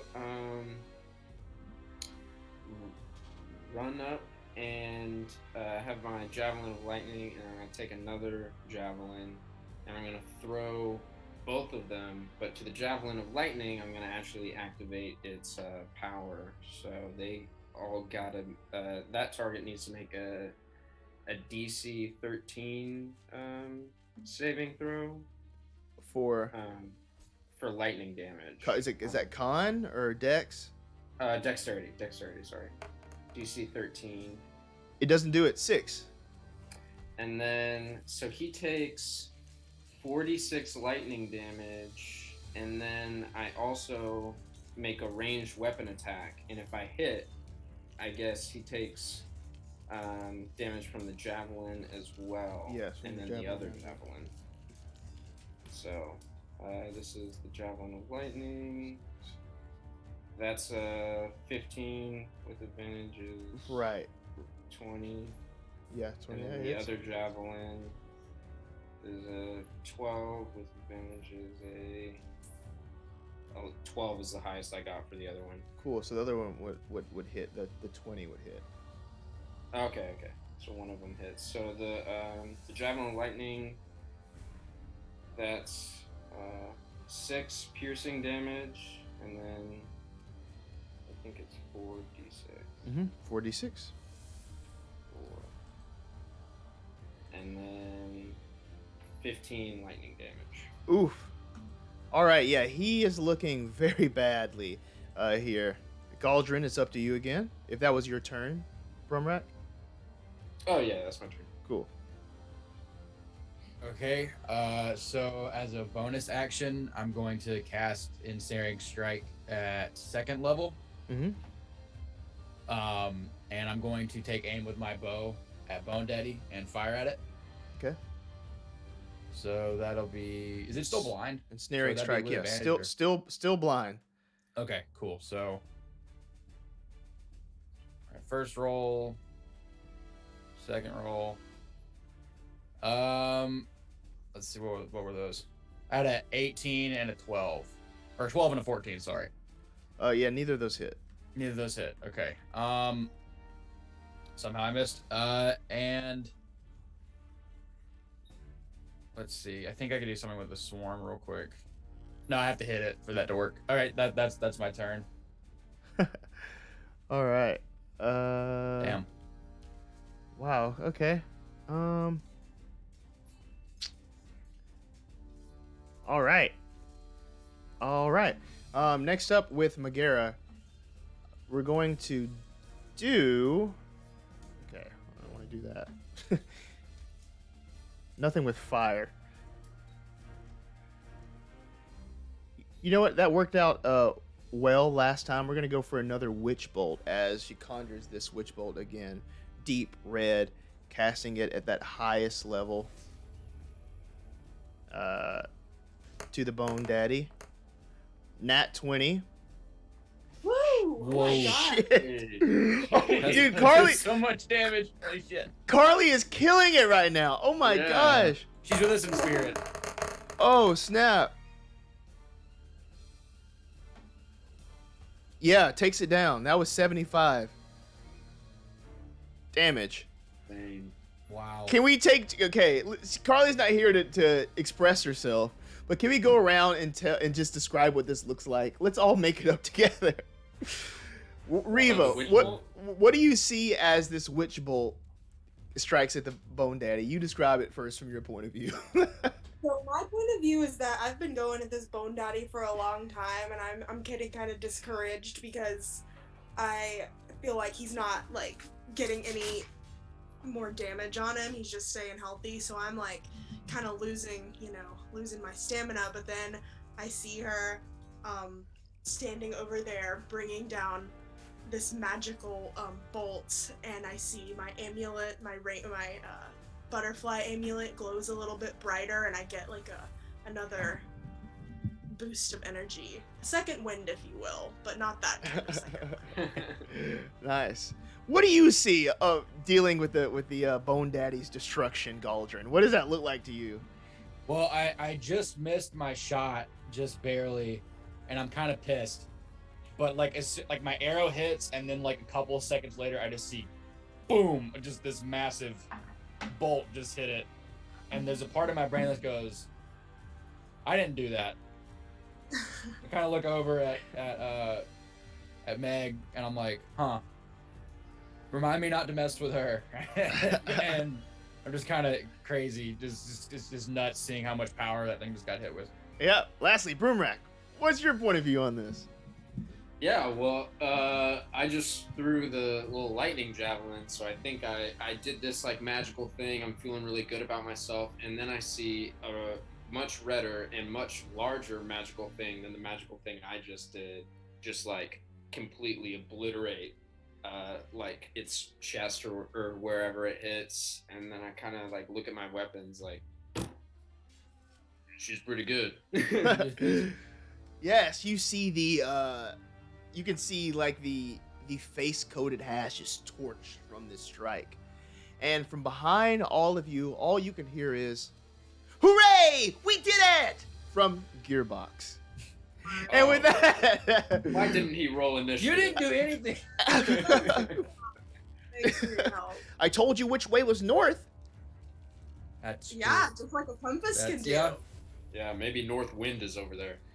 And with And out of that, the darkness comes Northwind. North Wind and South Wind. Roll Tide is what South Roll Wind Tide. says. We're gonna take a break now. Thank you for hanging out with me. We're gonna break, and thank you all for the people watching. Great to have you. I see Carter's here. Hello. But yeah, we're gonna break. We're gonna chill out for a minute, and we'll be back with the conclusion of this. But the battle was victorious. Pretty great. All right, Rah. peace. See you soon.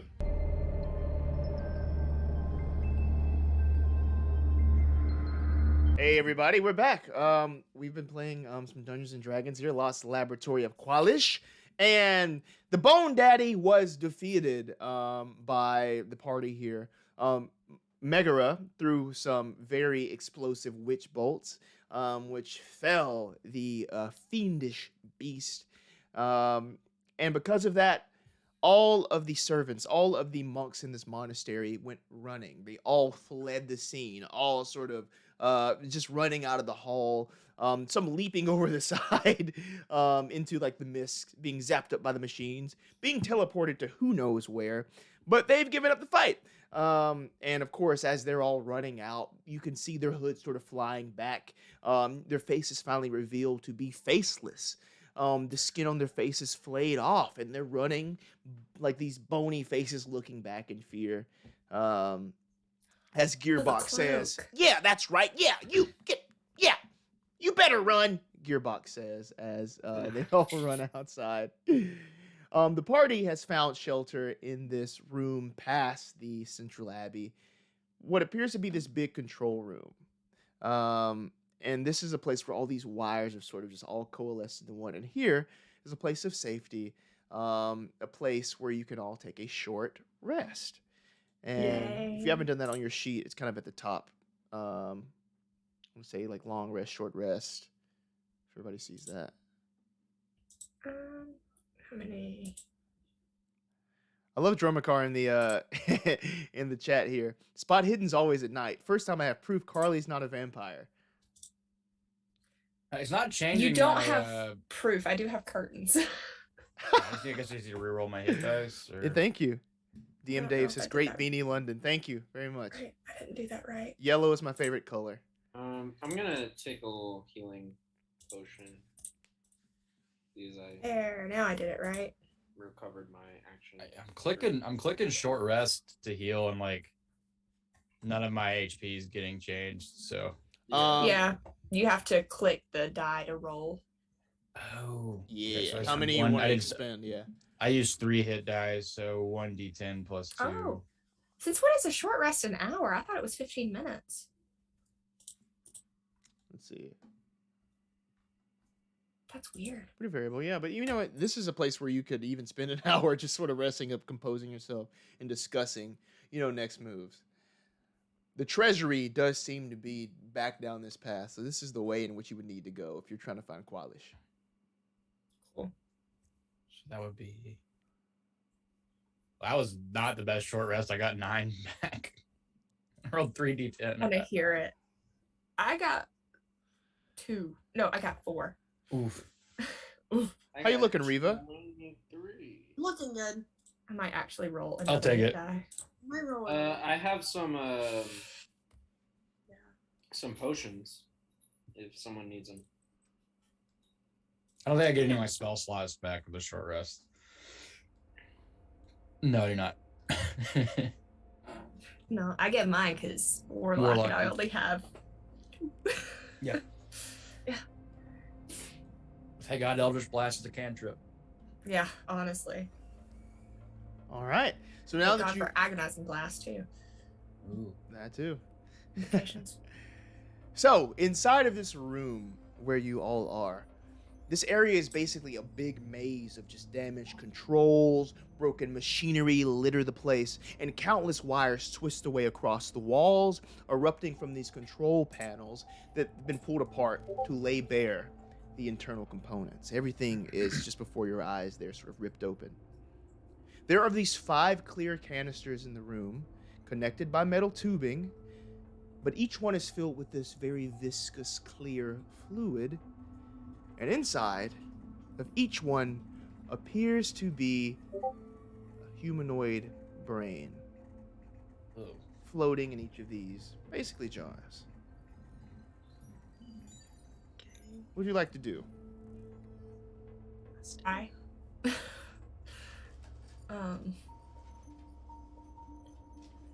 Well, that's not normal. Concerning.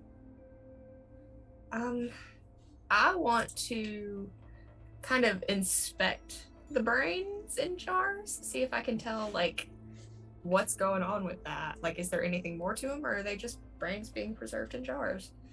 Investigation check, please. Anything else from anyone else? It's an 11. Can I ask Gearbox? Can I talk to Gearbox? You can always talk to me about anything, Galdrin. Well, do you know what this is? I mean, did you have any idea this was here? Wow, this looks like the control room of the entire ship. Wow. This is the central place. Perhaps if I'm able to tap into its controls, that I could control the control room. Excuse me. I'm just going to look around and see if I can find something to plug into. All As right. he whirs Okay. away. Yeah, you should do that. With the 11, you're just looking at the jars trying to see like exactly what's going on there. The jars are preserving the brains. The brains are still active. The brains are still alive inside of these machines. And there's wires connected to this, there's tubes connected to this, and the brains are functioning. In fact, give me a number between 1 and 5, Carly. 3. 3. Okay, cool. And as soon as you approach one of the jars, you approach the third brain jar, Oh, good. it just says, "Can I help you?" Okay. How's it talking without a mouth? You're... Modern Yeah. technology, if you will. Of course. Why are you a brain in a jar? My name is Kwalish. We've been made to control this entire place. This is ours. We run this. I am in control of the anti-magic field that's around the Treasury. Everybody else has different jobs. What would everyone else's jobs be? He gives you a breakdown. Brain Okay. 1, Brain 1 controls the dorms. Brain 2 controls the engine room. 3, who you're talking to, controls the control room and the anti-magic field. Brain 4 controls the central abbey where you just were. And Brain 5 controls the prison and the leather works. I have a question for Brain 3. Yes, Why is there... my name is Kwalish. Querulous, yes, I'm sorry. Why is there a anti-magic field around the Treasury? The Grandmaster doesn't want anyone going inside there. So the casual person can't just fly across or use some magic to get in there. It's for his access only. About that, She killed him. I did. Well, yeah. You killed the Grandmaster? He He's very attacked us dead. first. We had no choice. It was all in self-defense. Extra dead. Yeah, he had a cape with faces. Dunstan, did you hear that? Yes, I heard it. No. I can't believe it. You all are heroes. Oh, so you don't like the Grand... Okay, yeah, no, it wasn't in self-defense. We did absolutely assault this Yeah, one. we didn't like him. Yeah, no, it was a conscious decision. Yeah, his bodyguards were pretty calm. Yeah. Alton, Okay. why don't you explain to these kind people what's going on? Yes. I think I will. As Brain 1 speaks. Years ago, we and our companion, Kwalish, ventured into these barrier peaks to try to find the lost city of glass. Instead, we stumbled upon this planar ship. We took this to be our laboratory, a place of learning and creation. But instead, we somehow opened up a portal to the 9 hells, and that bone devil came out. Oh. He took over and locked Kwalish away in the Treasury, right across that chasm outside. And ever since then, he's been recruiting people from all over the lands to come be his servants. Some body cult thing. Truly dark things. But in here, he's just used our consciousness to keep the place running. That's awful. Yeah. We Is there were anything sent- we can do? Oh, okay. It's too late for us. But Kwalish, he's still locked away. He was the smartest of us all. And perhaps if he can be reached,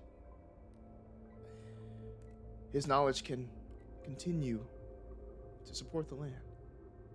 Maybe he could build you a body. Perhaps. Do you all speak in earnest? You're not in league with the fiends? I'm speaking common.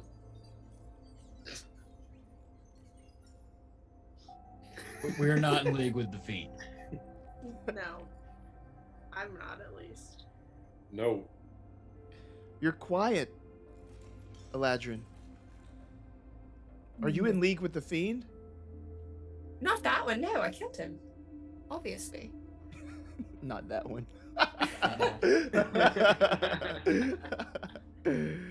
Okay, cool. Can I just have some They go to different schools.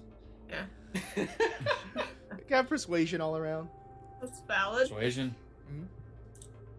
Oh, please God. Okay, 27. Persuasion. 4.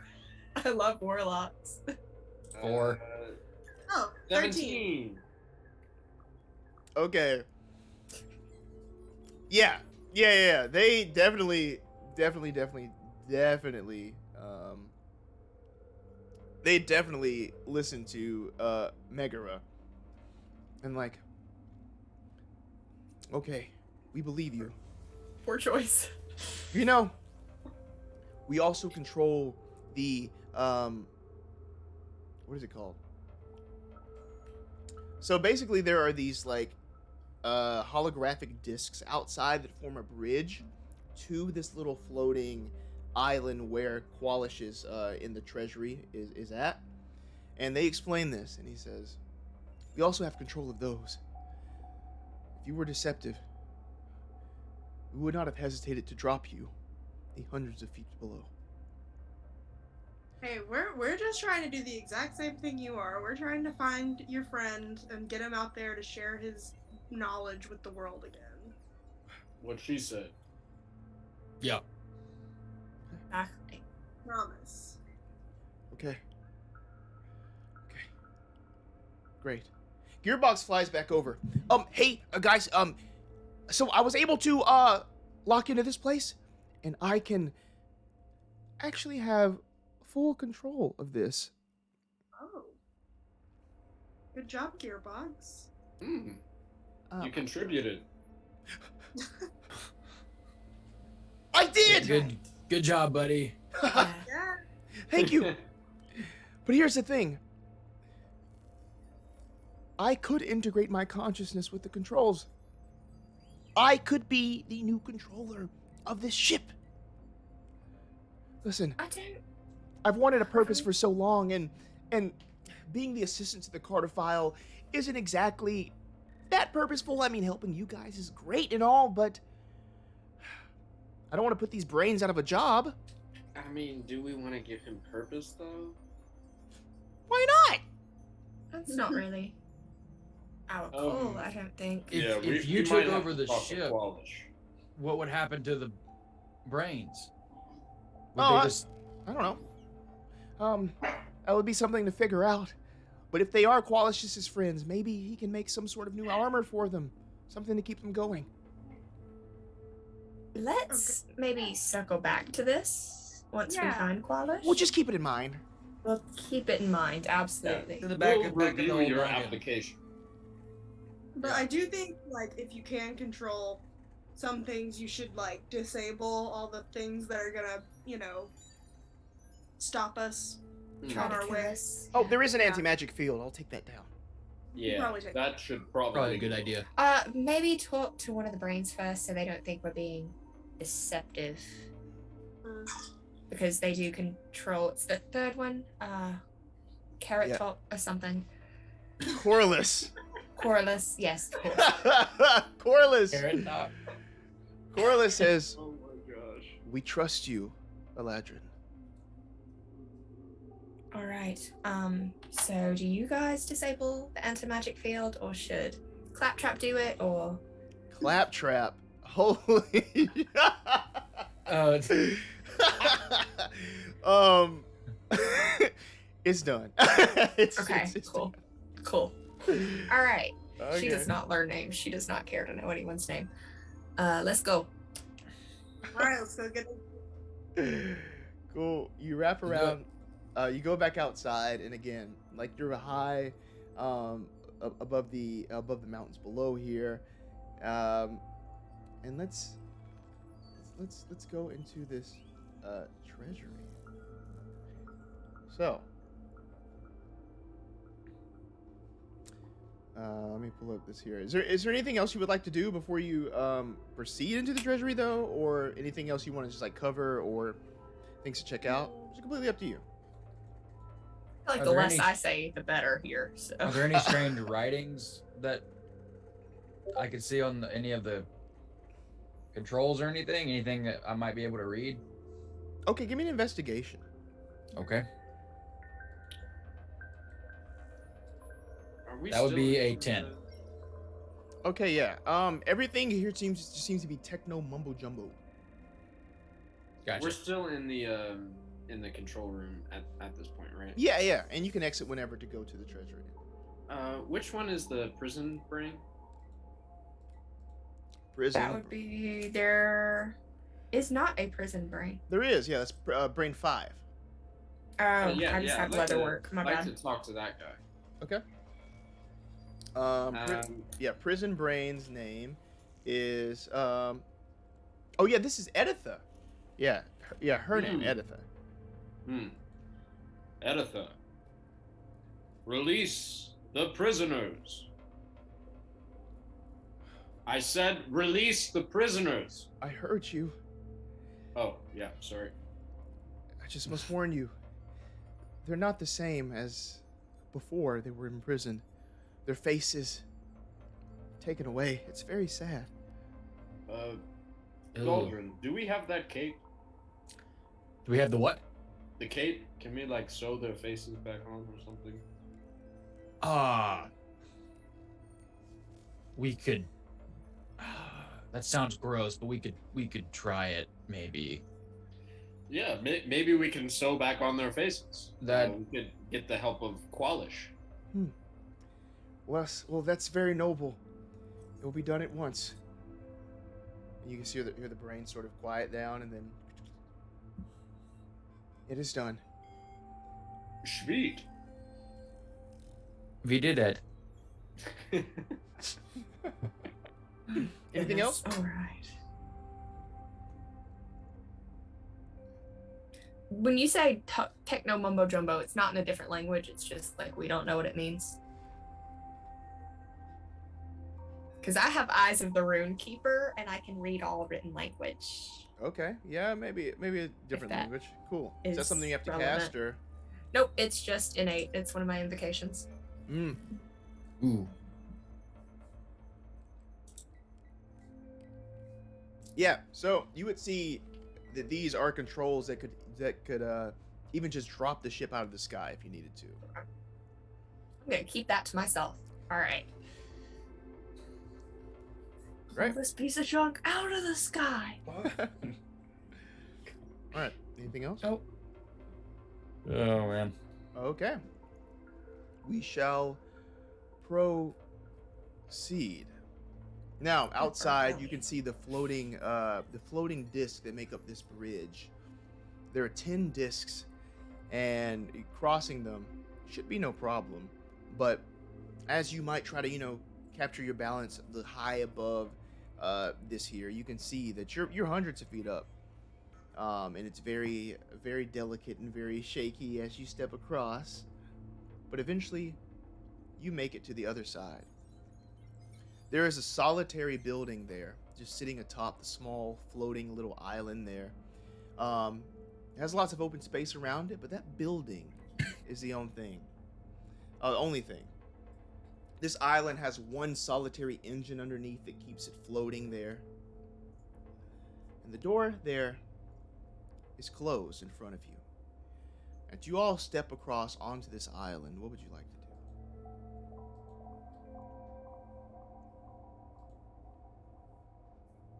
This is crazy. So the door is closed. Mhm. Is it locked? It's not locked. Okay. Should we just go in? They disabled all of the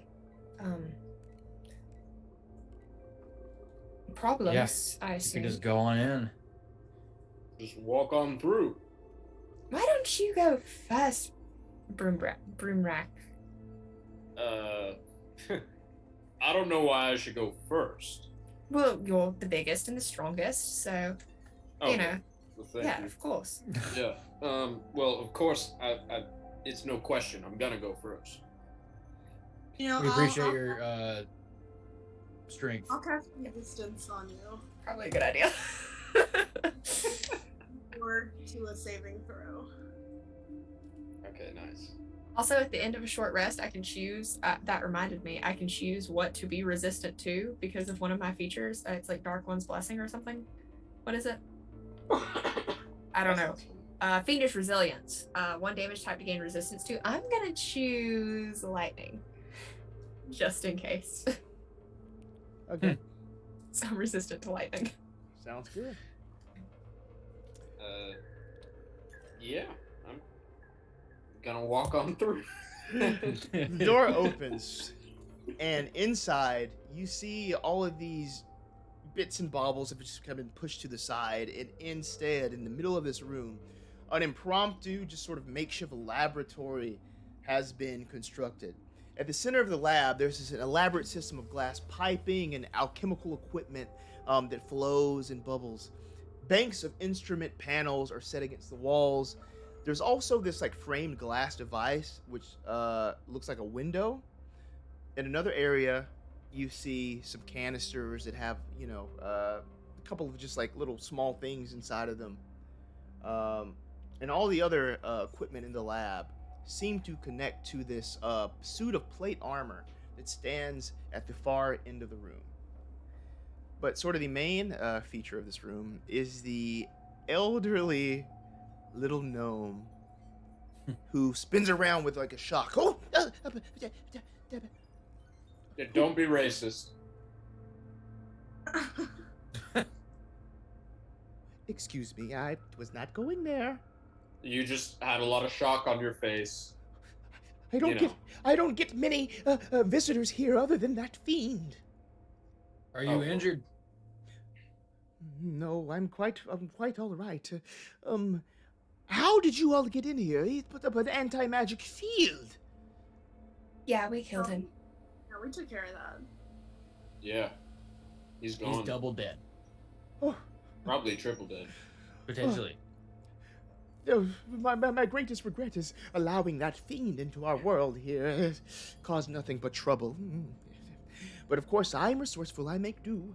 In here, I have constructed a new laboratory, where I've been experimenting for years and years with new things. And So you are Kwalish. I am Kwalish at your service. Can you fix those people's faces? And give those brains a body, perhaps? It will take some time, of course, but I see it as my duty to correct what I started. Yeah, it's This kind of your man fault. instantly is down with whatever we're saying. I need to get out of here. We have some bigger fish to fry. I mean, I would love for those brains to get bodies right now, but the main reason we came to get you doesn't have anything to do with that. What's the problem? Riva Rainwater. Nice to meet you. Riva Rainwater, Kwalish, nice to meet you. Nice to meet you. Heard a lot about you. Oh! Giant. Bone Daddy's back. Gearbox. You're- Gearbox. you're- Please. Your little Modron is barking.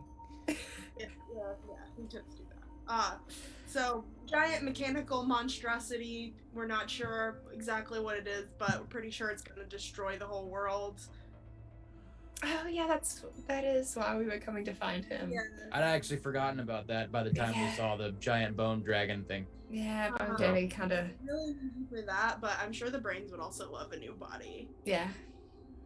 Oh. Well, yes, it sounds like something that I am qualified to handle. But I must admit, I am singular-minded in my research and in my inventions. If I am to help you, I'm just gonna need a little bit of your help first. Well, we just rescued you from an evil fiend. I feel like that's kind of a down payment. That's a lot of help. Yes, but Kwalish does not leave an invention unfinished. This do you invention, yes, okay, just a little bit from each of you. I will make sure, since you've cleared the way, to make my way down to Jeff and to make sure that I can, disable whatever this monstrosity is, I just need a bit of each of your souls. What? A little bit of soul energy Use me. for this machine. A little soul Does that energy. recharge, or is that a What is permanent? the machine? Oh yes, well this the suit of armor. It is a humanoid android hybrid. Now this is very advanced, and this could potentially be the next evolution in life. Well, I'm afraid mine is under contract, so I'm out for that one. I really didn't want to go here, but and I draw like a blade. We help you out. I really don't want to do this, but you're kind of outnumbered. We really need you to come with us. We're not giving up our souls. You can come back and finish your invention later. This is kind of life or death right now. Can you give me an intimidate roll? Yeah.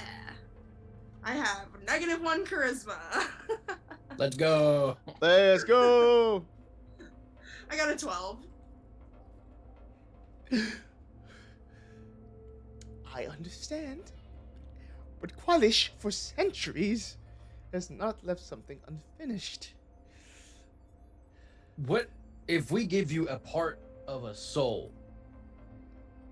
What happens to the rest of it that we keep? Yeah, what happens? What does that mean? Well, I'm sure you'll recover eventually, but listen, would you say a soul? Well, I need several, 4 to be exact. That's why I asked. But perhaps, There's 5 jars in that other room with people who need bodies, so It's a little equivalent exchange. the souls of of My- your friends that came with you, my that seems the companions? most obvious answer. I'm sorry that I cannot do that. I just Oh, but you could do it to us, but Yeah, not to them. I could. So there is a risk involved. Persuasion for the Yeah. That's valid. Oh shit, 11. Wait. Nope. I'm going to use, where is it? Dark One's Own Luck. I can, when I make an ability check or saving throw, you can use this feature to add a d10 to your roll. Oh. You do so after seeing the roll, but before the effects occur. So I'm going to roll a d10 and add that. Please, God. It's an 8. So that is a 19. His demeanor changes. Okay. All right, everybody is safe, but perhaps just one of your souls, a part of one of your souls, and then I will come help the people. I look at Gearbox. I look outside the window and see if there's any stray cultists out there Yeah. that I can. Oh, okay, yeah. What if I capture a bird? Like, Could you use Lazy. the bird? oh yeah, a bird or yeah. The most morally questionable adventuring party. Yeah. I'll tell you this, Ariva. There is one cultist who's looking around outside. There's like a little high window, but still you can kind of see out over the other island, the main island. Okay. There is cultists still trying to flee. Does he have a soul or does he not? Because he's a cultist. They're just faceless. I don't know. I might feel bad about that, but I don't want to give up my own soul. We could He's just- ask them, make it their decision. Because if they decide to give up their own soul, that's on them. I feel like if he doesn't give up his own soul, what's the invention for? Well, I'm That's a the good point. How did he know we would come here to save him?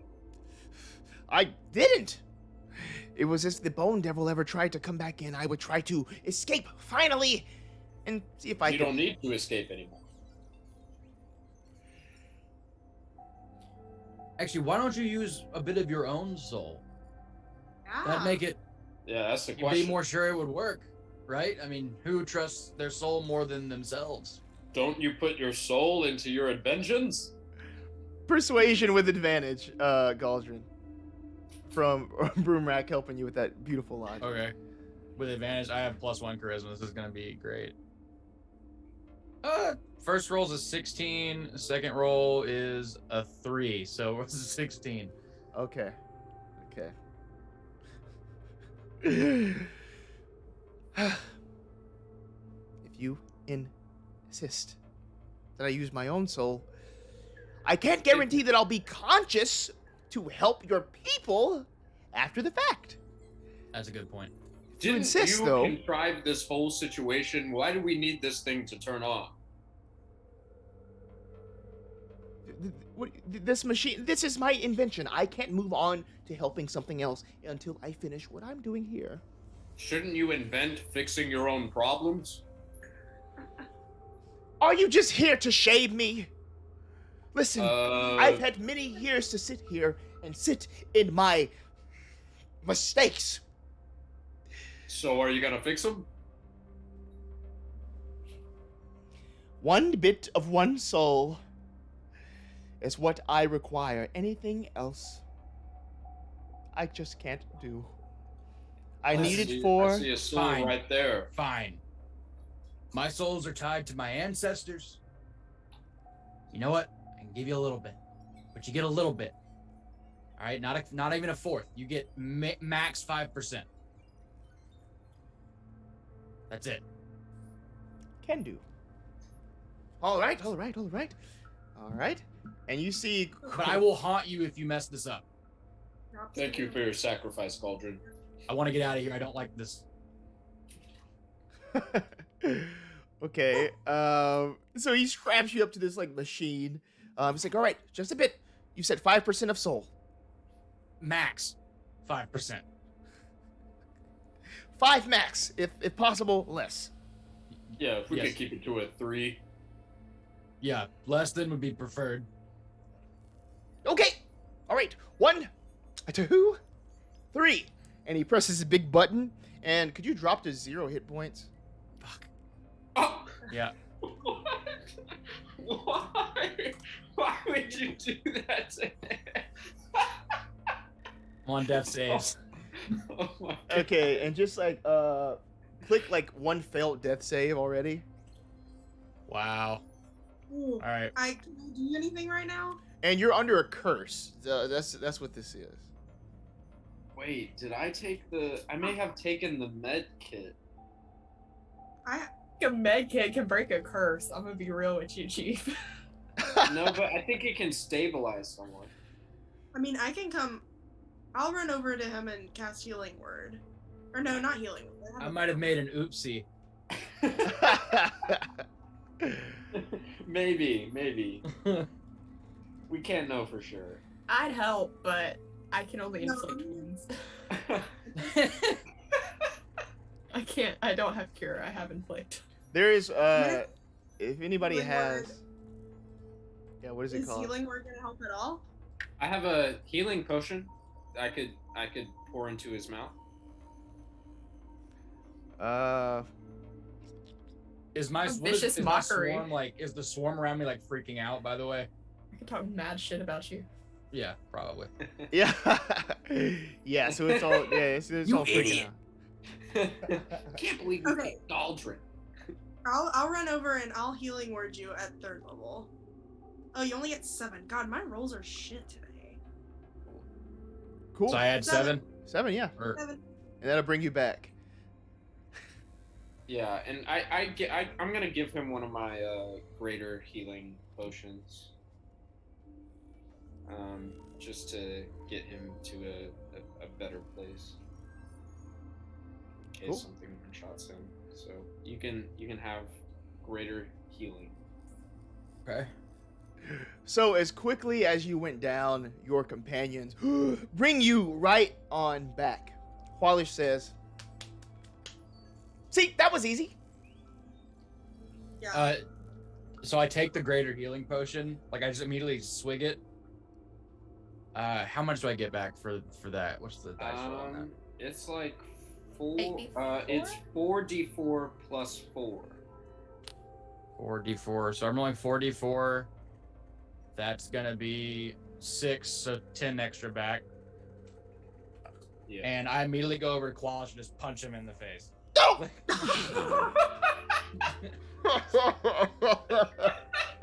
that coming. I was like, I just got made fun of by my great grandfather for 5 hours because of you. I hate you so much. Oh my goodness. Soon. Meanwhile, back in Jeff. Jeff. Oh, Why there is it called Jeff? My name's Jeff. My name's Jeff.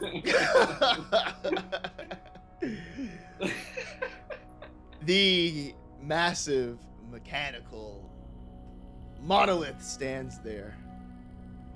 The eyes click on, glowing a bright red. The head turns on a swivel as it surveys the land below. But out of nowhere, sort of soaring through the clouds on that mechanical skiff, are a couple of figures. Magera, Broomrack, Galdrin, Riva, Kwalish, and at the driver's seat, good old Gearbox.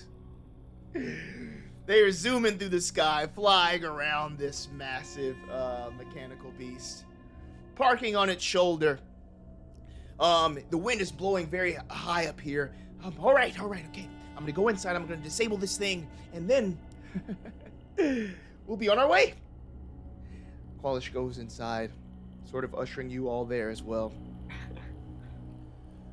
Oh. I'm just very angry. Wait, so it malfunctioned already? What did? The suit of armor? Oh, Like, no. he already messed it up? Yeah, so this thing here is, this is the thing at the beginning that was about to destroy the town. Oh. Yes. Okay. So, with your help, Kwalish goes in and just makes light work of this thing. Okay, we need to get out of here very quickly, or this thing's gonna take right back off to who knows where, and we'll be lost forever. So, I think it's time we get a move on it. It is a mad dash back out of this beast, sort of spiraling, back down through the head, back on your skiff, and going back to your respective communities. But you all found Kwalish. You all paid the price, and you all disabled this weird planar mechanical golem that you all see fade from existence before your eyes as it goes back across time and space to somewhere else in the D&D multiverse. We're going to end today's session as you all take a well-needed stop into the local tavern. Kwalish says, "Oh, I haven't had a drink in years." Yours is on me, Galdrin. Yeah, it sure is. Sure. Please, give me Galdrin's epilogue. Where does he go from here? Galdrin, says farewell to his new friends. He doesn't say goodbye to Kwalish. He just is he's done with Kwalish. And he leaves he's still looking to kind of figure out what happened with his dad. But for some reason in the back of his head, he can almost sense that there's a little part of him somewhere else. And he doesn't know what to do about that. And so he kind of journeys off doing his ranger thing, looking for the answers he's been looking for. Riva Rainwater. The temple has been saved. What's next for you? You going back to the ship? So the thing was, Riva gave up the seafaring life a long time ago due to beef with her old god. But after she considered herself retired for a few years, but after going on this adventure, she's been eyeballing the ships in the harbor. Maybe she's ready for round 2 out at sea. Nice. Broomrack. Yeah, he saved some people, and Broomrack kind of goes back into taverns, frequently getting in fights, trying to find the strongest for his own mercenary company, and is looking for the next job. Maybe he knocks on Galdrin's door. You might. And Megara, what's going on with you? She just continues her quest to gain artifacts, any sort of magic items, any sort of power she can get. She's just, following rumors that she hears, kind of adventuring around, talking to Meraxus, her patron, every now and then, and still trying to gain power. And that power is something that you would soon learn you already have. You defeated the Bone Daddy with the help of these wonderful people here. And the legend of Kwalish will live on with more inventions that would benefit the populace in the world of Greyhawk. That is the end of our adventure for today. And that is where we will sign off. Thank you all for playing with me. Cool. Tell the great people where they can, if they can find you anywhere. You doing anything else soon? Carly? Yeah, I stream on Spot Hidden every Tuesday. I'm on Initiative Order every other Wednesday. It's gonna be this Wednesday. I do D&D there, and I play a wizard, which is weird for me because I've never played a wizard. So, yeah, and then I do my own stuff too on Twitch. It's at Curlybug, CRLYBUG. Yeah, my next one on there is sometime this week. I don't really know. I think it's Friday, maybe. I have a schedule somewhere, but yeah. Cool. What you working on, Josh? Anything? Yeah, so coming up, I'm directing a new play at my old university. It's called the Just Us League. It's about generational power, where you find it, and what happens when the people who feel they deserve it come looking for it. That's coming in February. You can look me up on Instagram at Josh Turner 999. And yeah, just directing and stage managing and acting. Just kind of the same stuff. Good shit. Awesome. Where can people find you, Alexi? You can find me on Instagram at Lexi Scarbo and on Twitter at AstroFlowerChild. Otherwise, I'm not super online. Maybe you'll sketch me on London's stream again. Yes. I would love to be back sometime. Always fun playing with you. Yeah. What's going on, Price? Nothing much. I stream here on Twitch at PriceVA, PRICEVA. I do JRPGs and action games, kind of pretty much everything. We're doing Final Fantasy VII Remake right now, which is a lot of fun.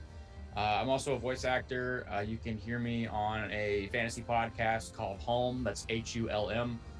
We have 11 or 12 episodes out, and we're about to start making more, which is a lot of fun. And you can find me on Twitter at Price Everett, PRICEEVERETT. And I tweet a lot of stuff about Auburn basketball lately, so that's fun if you care about that. Where you go. And yeah, that's where you can find me, and I hope to get to do some more stuff with you guys soon. Awesome, yeah. I'm London.